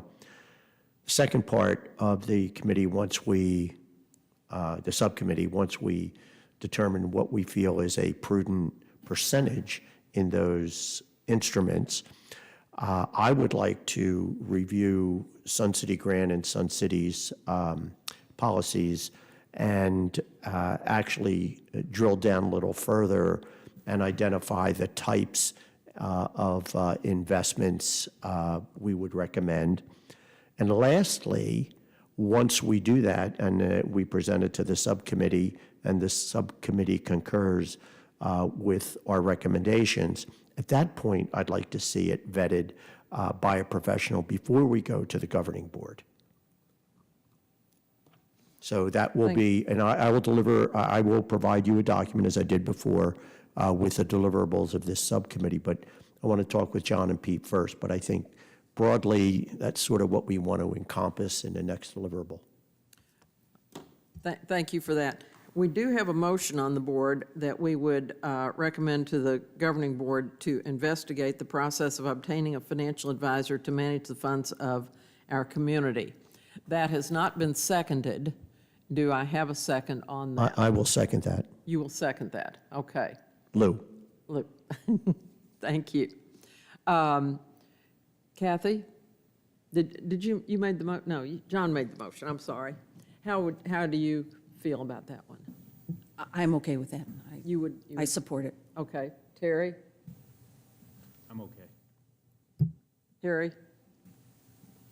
My feeling is I think we're getting too much too fast, that we should hold back on that recommendation until the subcommittee meets and we can go forward.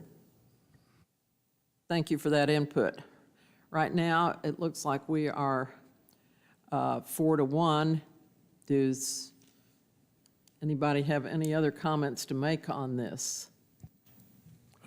Once again, I seconded the motion, and I think it's just, what we're looking at now is, once this subcommittee presents information to the full committee, and the committee, if I understand this motion, we should have in our back pocket, if you will, the governing board's approval to say, yes, you can reach out to a professional to vet your recommendations.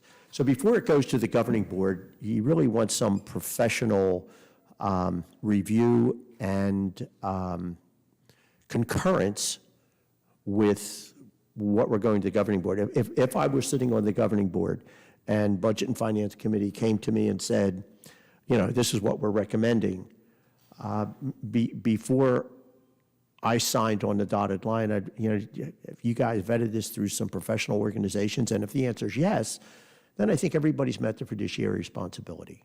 So we're only asking to investigate, not to hire. Madam Treasurer? Madam Treasurer? Hi. Yes, aye. Lou, I hear you loud and clear. I think that is the right path to be on. At the workshop, would be a recommendation for your group to continue to investigate that. That would be the first and foremost, and that wouldn't require us to move any type of motion, apply, or anything like that. Just say, yes, open this up if this is the path you want to be on, and that'll be up to the board to say, yeah, go right ahead. The other thing, the 80/20 is a recommendation that will be put forth in the workshop, and that will go into our special meeting to be voted on at that workshop. Is that correct? That's the way I understand I it. just want to make sure, because with me, I got to write it all down. That's Well, it. I'm writing it down too, and as you saw, I couldn't Thank you, Ann. And I agree, a lot of this is, to Harry's point about moving fast, too fast on it.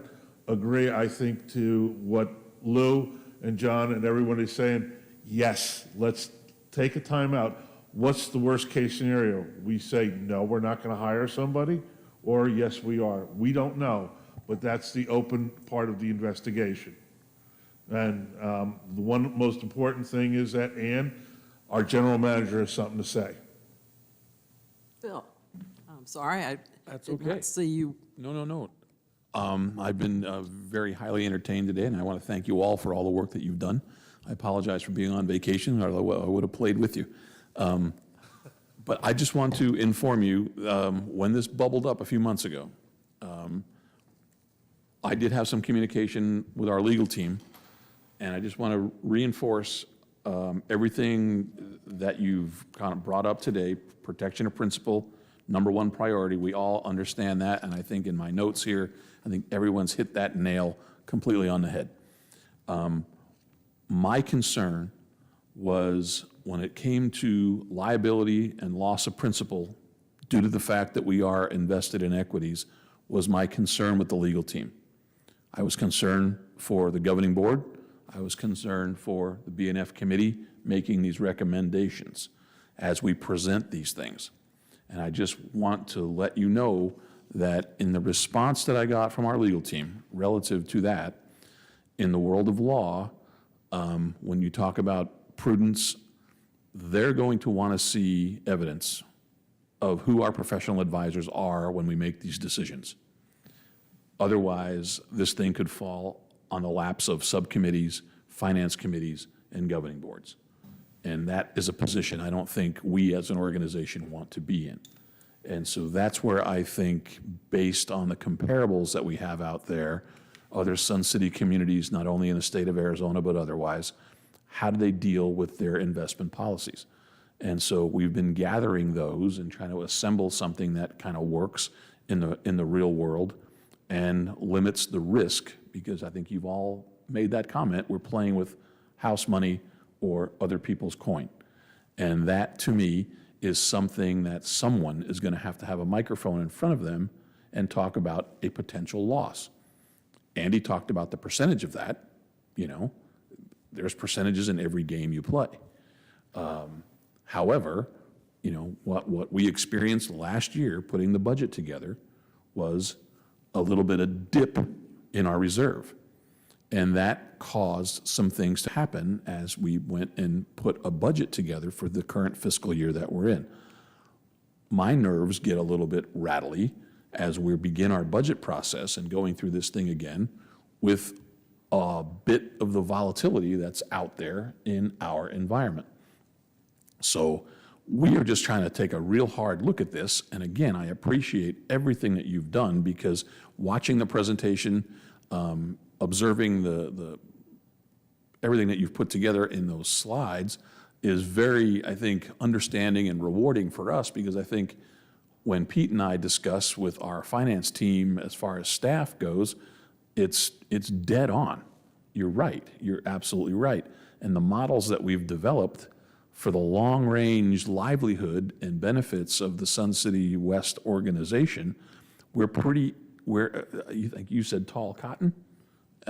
Considering the environment that we currently in our nation, that's great. We are in a good spot, and I want to stay there. I don't want to be the one with the microphone trying to explain to 30,000 owner members where a few $1 million went. And who made that decision? Lou? John? Us? Someone's got to carry that flag. And so I think from a legal perspective, not having a professional advisor on the team is a little bit of a spook at this point to me. But I think the objectives that Lou and John brought forward as far as identifying the next step that the subcommittee wants to identify, the percentage of the portfolio, the review and compare policies of other agencies operating, and the vetting by a professional, I think, are 3 serious checkpoints that I compliment you on for doing that, and I can't wait to get that done. That's good. And back to Harry's comment, you know, are we moving too fast?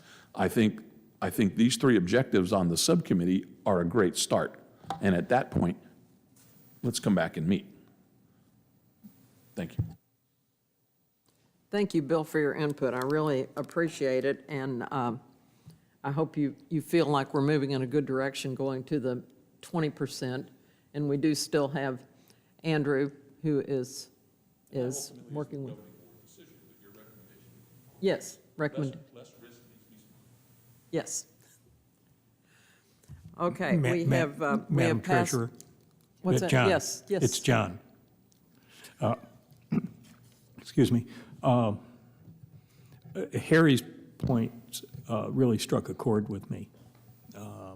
And while he was concluding his remarks, I thought, well, gee, maybe the simplest thing is for me to withdraw that motion. It would seem that if the subcommittee is going to continue, and the sense I'm getting is strongly affirmative in that,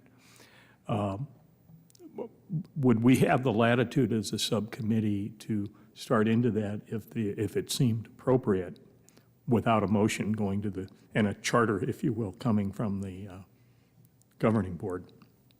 Would it just make life simpler? If it would make life simpler and we could all move ahead with what we logically think ought to be done, anything that furthers that cause, I'm for.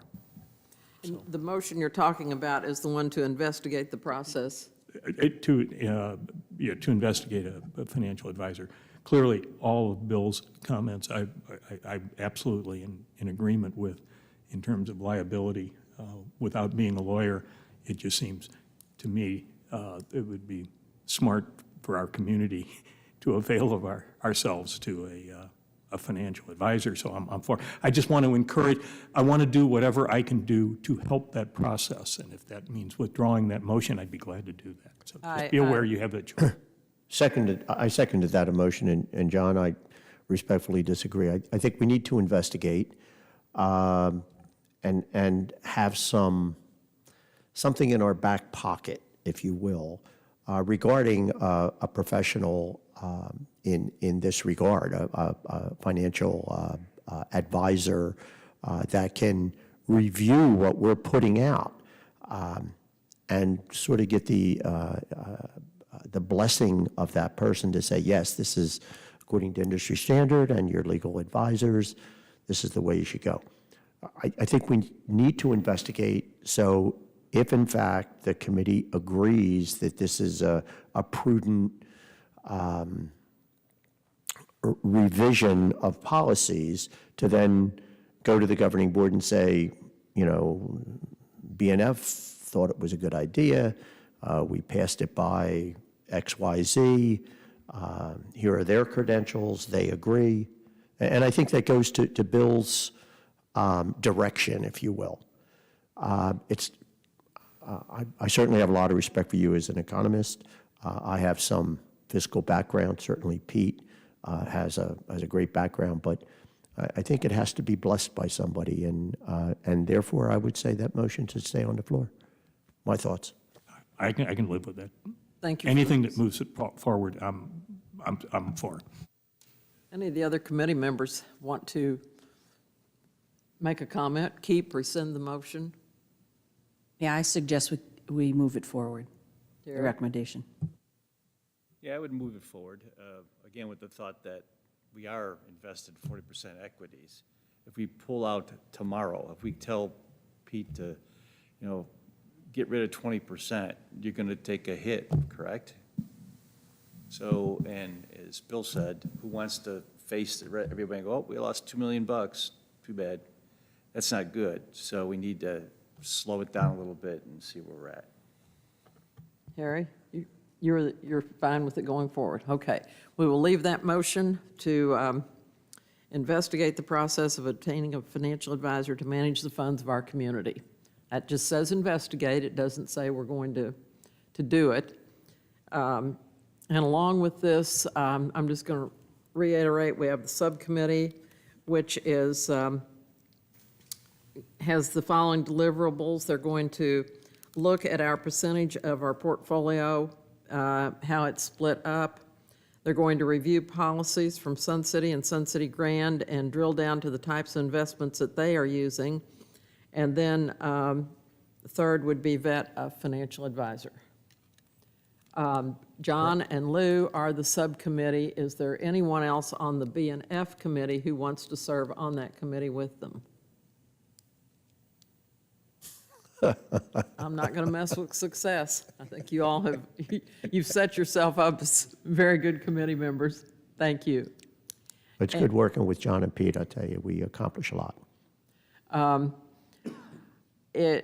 I will ask that you give us an update at our next meeting, which will be 2 weeks from today on the 17th.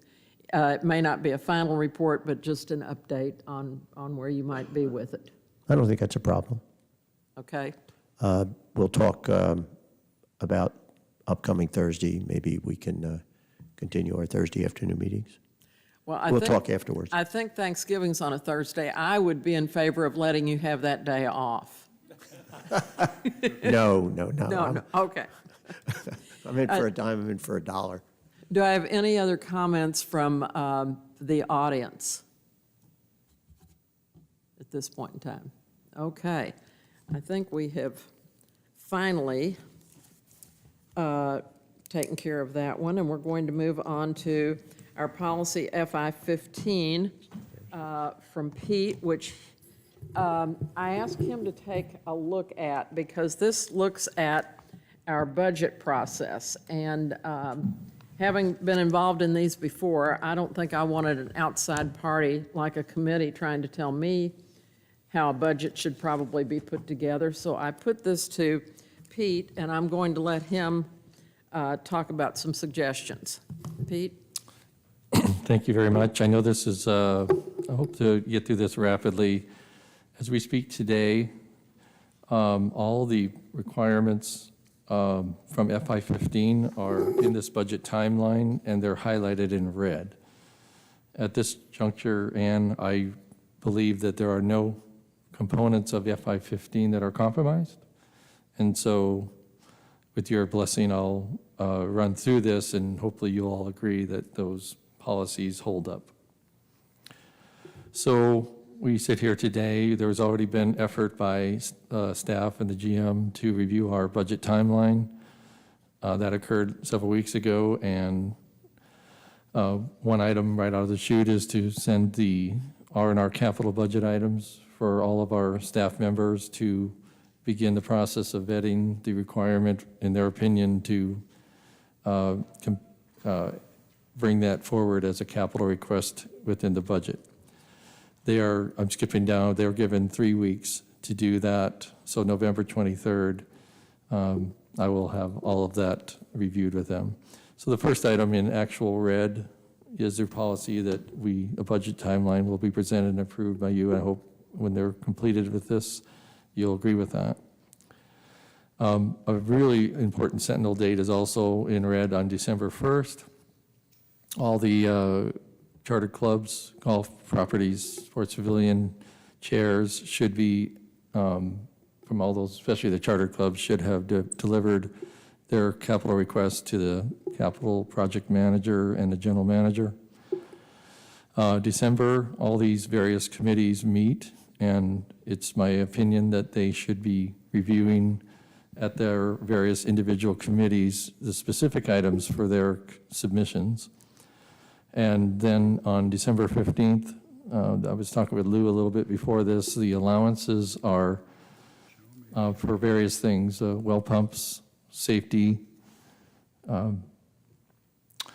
demographic changes, IT, a whole shebang of them. I wanted to ascertain what kind of funding allowance they want to have for the upcoming year based upon what they've spent in the current year or other factors.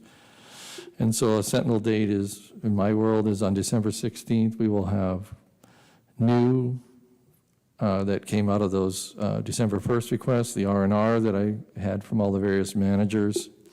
It's mattering of club funded. We'll get to that as we proceed. And then these general allowances. So we will, for the first time, have an aggregate of the first pass, if you will, of what capital spend is being requested. The holidays are in there, but a very sentinel date for the CFO is on December 31. Huge components of our operating expense are payroll-related. So PALS is an acronym for Position Authorities. And we want to have all the manager input for what they are requesting for the upcoming year. By January 13th, it's important that we do close our December books such that in a few steps down there, you'll see that we start to distribute all the 6 months of actual and 6 months of projected operating spreadsheets out to our managers. In between that, two kind of important points in my history of over the last year, golf operations starts to convene. We want to hear what they are projecting for budgeted rounds and what kind of fee schedule changes, if any, are they recommending. Also, on almost the same date, we want to start ascertaining what kind of budget amount we're going to project for our housing sales and an APF rate so that we can start to ascertain how much funds are coming in on that we're willing to put to the budget. And as I mentioned earlier, on the 18th, that's when the data goes out to the managers. On the 20th, I do want to start to ascertain the best idea of what we have for our operating budget items that don't really have a manager associated with it. That'd be your casualty insurances, your work comps, health insurances, minimum wage. All of these are very important to our projection, but they're not held on any department manager per se. And then I mentioned on the 31st, we will have gotten all the FTEs that we project, and now we're going to insert that into our modeling so that we can ascertain what our labor line will look like. And now an important one is the 27th. That means they will have 9 days from when we sent that data out to them for the managers to get back and then drill down with my oversight and our accounting staff. And they have about a week to engage each one of them so that we understand what they're asking, up or down or different. And so after that consolidation's done, this is the first time we're really starting to get a true picture of what the operating and the capital budgets are going to look like. And that's when I want to deliver that to what we need for the membership dues and guest fees and things like that. And then a day later, the first pass will be issued to the general manager by myself. Then there's a few charter club properties that are going to review the overall capital spend request. Their first pass, presumably, of seeing what the bigger, broader picture outside of their own committees is going to represent. And Sports Pavilion, who meets every other month, will drop their fee recommendation in. However, just FYI, I was hearing that, generally speaking, we go on 2-year rate cycles. So it can be changed, of course, but that's the way it is. And then mid-February, I would like to hear the fee schedule recommendation. We couldn't stop. This is one catch-22 because I can't stop doing the operating budget for Mr. Schwind to stay consistent to our timing when we have to deliver this. So I would love to have had the golf committee have the fee recommendation done in the same day. Possibly could happen, but if history showed last year, there was a lot of discussion about the fee schedule changes. I'm going to go with the general number in our first pass, and of course, I'll incorporate whatever their recommendation is. So then we have to, of course, have this all ready for you guys on the 16th. So on the 12th, I need to have all these attached to to our governing board assistant so that she has everything. And that's for your first review of all the items: income statement, the capital budget, 5-year plan, FTEs. And then it stagnates for a second because there's really nothing on the policy before that. And in fact, you guys come up on the March 2nd. So if you saw anything in the February 16th presentation that warrants a change, an opinion that the general manager accepts, we'll incorporate that. And so it's an interesting one because on March 5th, the governing board workshop, but I think a lot of people perceive that as to be the budget review. It actually isn't. by your policy, it's just to be distributed from what came out of the presentation at the B&F. A little bit of a timing thing, and we're going to, of course, be very, very, very, very clear on the April 1st mandate that we present the financial draft plan to the open public. It's going to be draft all over everything I say in there because we have to meet this requirement, but I don't want anybody to think that's locked in. Throughout the month, April, I didn't give every date. I would get unwieldy. Any committees that if they want to review anything associated with the budget, that's their prerogative. So the real sentinel date from the governing board perspective is on April 9th. That's when they've had a month to look at what was distributed. And again, this is just a working document. And then the policy does say at the GM's discretion, but it's a little bit of a misnomer because it says at the discretion to do these forums, and then after it says, but the GM will do one presentation to the community. So I see that more as a mandate to do on the 14th or 15th and then discretionary. Whether or not we need both, that's up to Bill. So then there's a little bit of a break again from the April 9th Governing Board workshop. You guys are involved. There's another workshop. So there's a whole lot of time in there to adapt, with the final being the May 22nd, where they vote to approve the financial plan, the budget, if you will. A few after the facts, if we get approval there, is that we may have some changes in our capital, so we'll adjust the depreciation. Every year, we have a governing board approval to give the GM the authority to expend those over 50,000 as it's already built into the budget approval.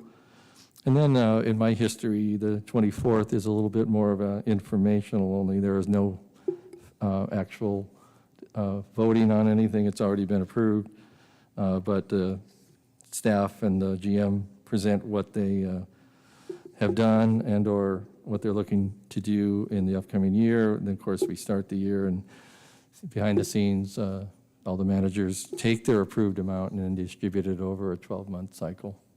So that's our design, I guess, at this juncture. Do you need our approval for this, Pete? I believe so, yeah. It does kind of seem to okay. say, yeah. I'll go ahead and start with Kathy. You have any questions or comments? No, I support the changes. John?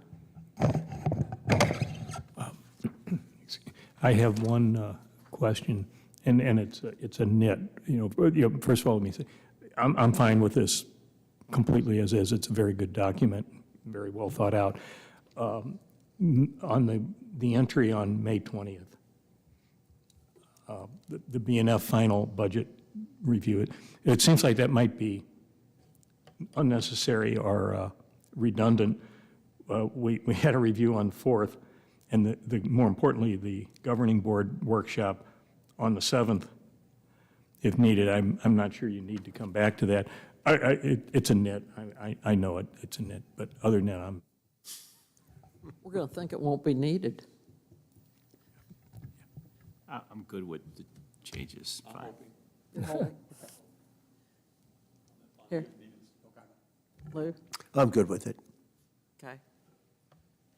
Then that sounds like you've got consensus for the committee for it. Thank you, Bill, do you everyone. have a comment? Okay, thank you with that. We do have policy FI 15 with a red line in it. Yeah, I'm And sorry. under 3.1, we have added the chartered clubs to that. It says committee chairs, and it did say, did not have chartered clubs, but it had bowling and sports pavilion. We took bowling out because the sports pavilion encompasses bowling. So those are just a couple of changes there. Took out bowling, added charter clubs, but the sports pavilion is still there. So do I have any comments on this change or questions? Lou? No comment, no change. Harry? Carrie? John? No comment. Kathy? Okay, then we will show that policy FI-15 will be moved to the board, and we reviewed it and made a revision on this date.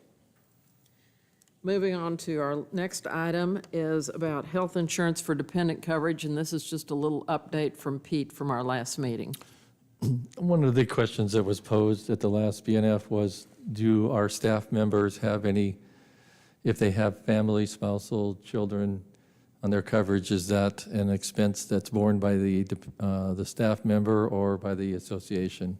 And I inaccurately stated that I thought that the employee paid for all that coverage. The answer is actually not.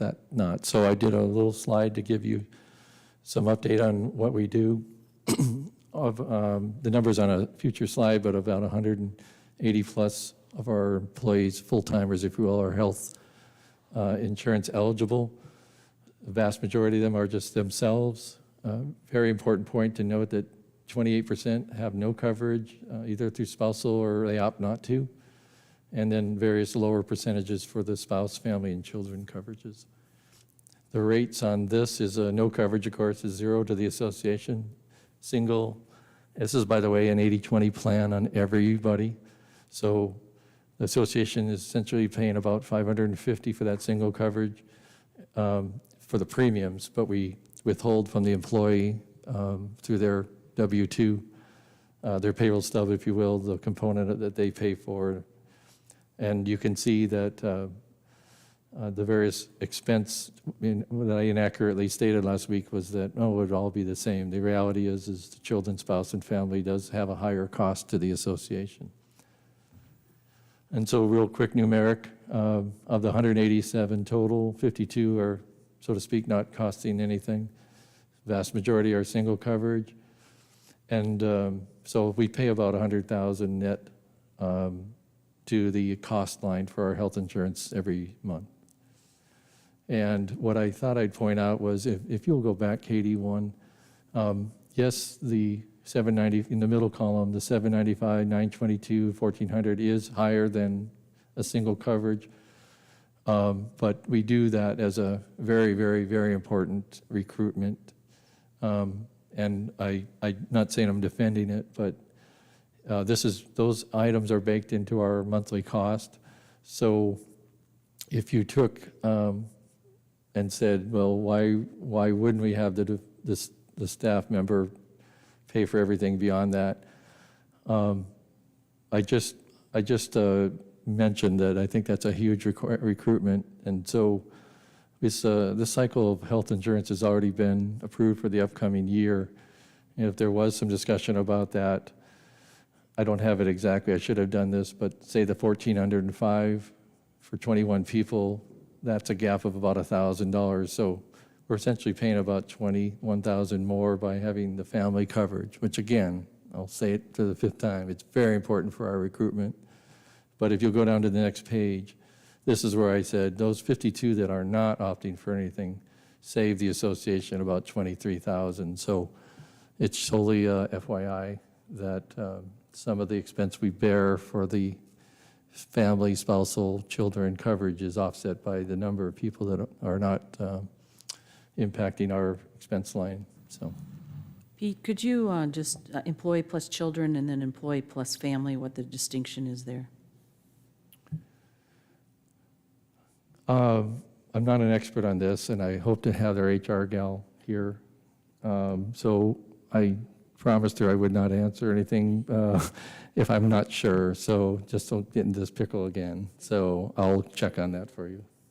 Kathy, just to tell you, when I've been involved in these, the family would include both the spouse and children. Oftentimes, a spouse will have their own insurance, or it may be a single person who is just doing with the child, with children. But I don't know that that's exactly it, but that's how I've seen it in the past. Pete, do the employees all pay the same amount monthly for their coverage, no matter what they're getting? No. We have 3 different plans. Not an expert on this, but There are HSA plans, there's open access plans that does vary your amount of your contribution and your deductibles and things like that, but they're in a pretty narrow band, so that 439, again, it's not super clear on this, just FYI, the single coverage on our Cigna premium invoice that we get every month is going to be in the $550 range. And I don't know if I'm answering it entirely, but you're going to have a narrow band of 110 for someone on an OAP, might be 120 on an HSA. It's not a really high variable there. But yeah, everything moves in 20% though. So the 922, for example, for spouse means we're paying about 1,100, and the component of 20% is paid for by the employee. Same on the 1,405, it might be a $1,700 a month premium. They're contributing almost 280 or 290. The 20% ratio moves up and down with the premium on the backs, if you will, of the employee, whatever plan they choose. Okay, so they are paying more for having more yeah. coverage or Yes. more Yes, people they in the do. family Yes. covered. Do you know what other associations are doing, how they're handling it? Because normally I have seen a greater variance between the amount that someone would pay. The single coverage might be very low, but those who want to opt for covering children, spouse, the entire family would pay a much greater percentage than just 20%. Could you I'll check check with into others it, and but, see how they handle that? Sure. I think that would be good to know. Just to know going forward. Anybody else have questions on this? Our total employee count is 187. Of full-time healthcare eligible, we have probably another 240 or 230 part-timers. Okay, and the employee responsibility is 20% flat. Thank you.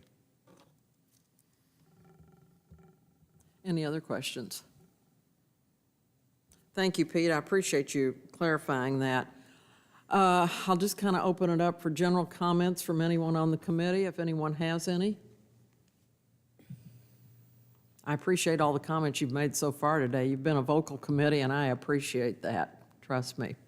Any of our board members who are here, do you all have any comments you want to make?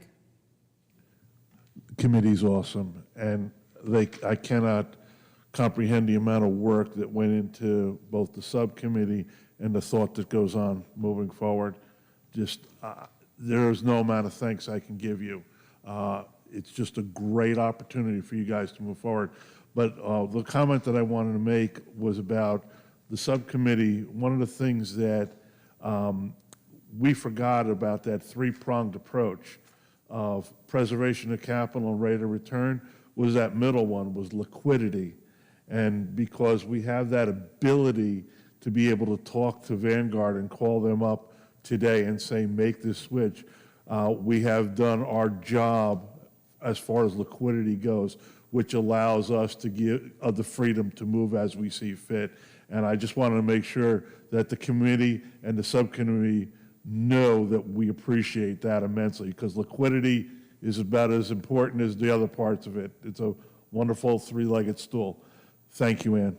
Thank you so much. Bill, do you have any comments to make? No, ma'am. Thank you very much. Pete, do you have any? I again wanted to thank Lou and John. The 3 and 4 hour sessions on both Thursdays, I think we were discussing a lot over the weekend, so interrupting golf outings and stuff, I mean, they really went above and beyond, so. They're to be commended, and for taking it on further, too. Have we had any comments from the audience? None? Hearing none, no other comments. Our next meeting will be 2 weeks from today.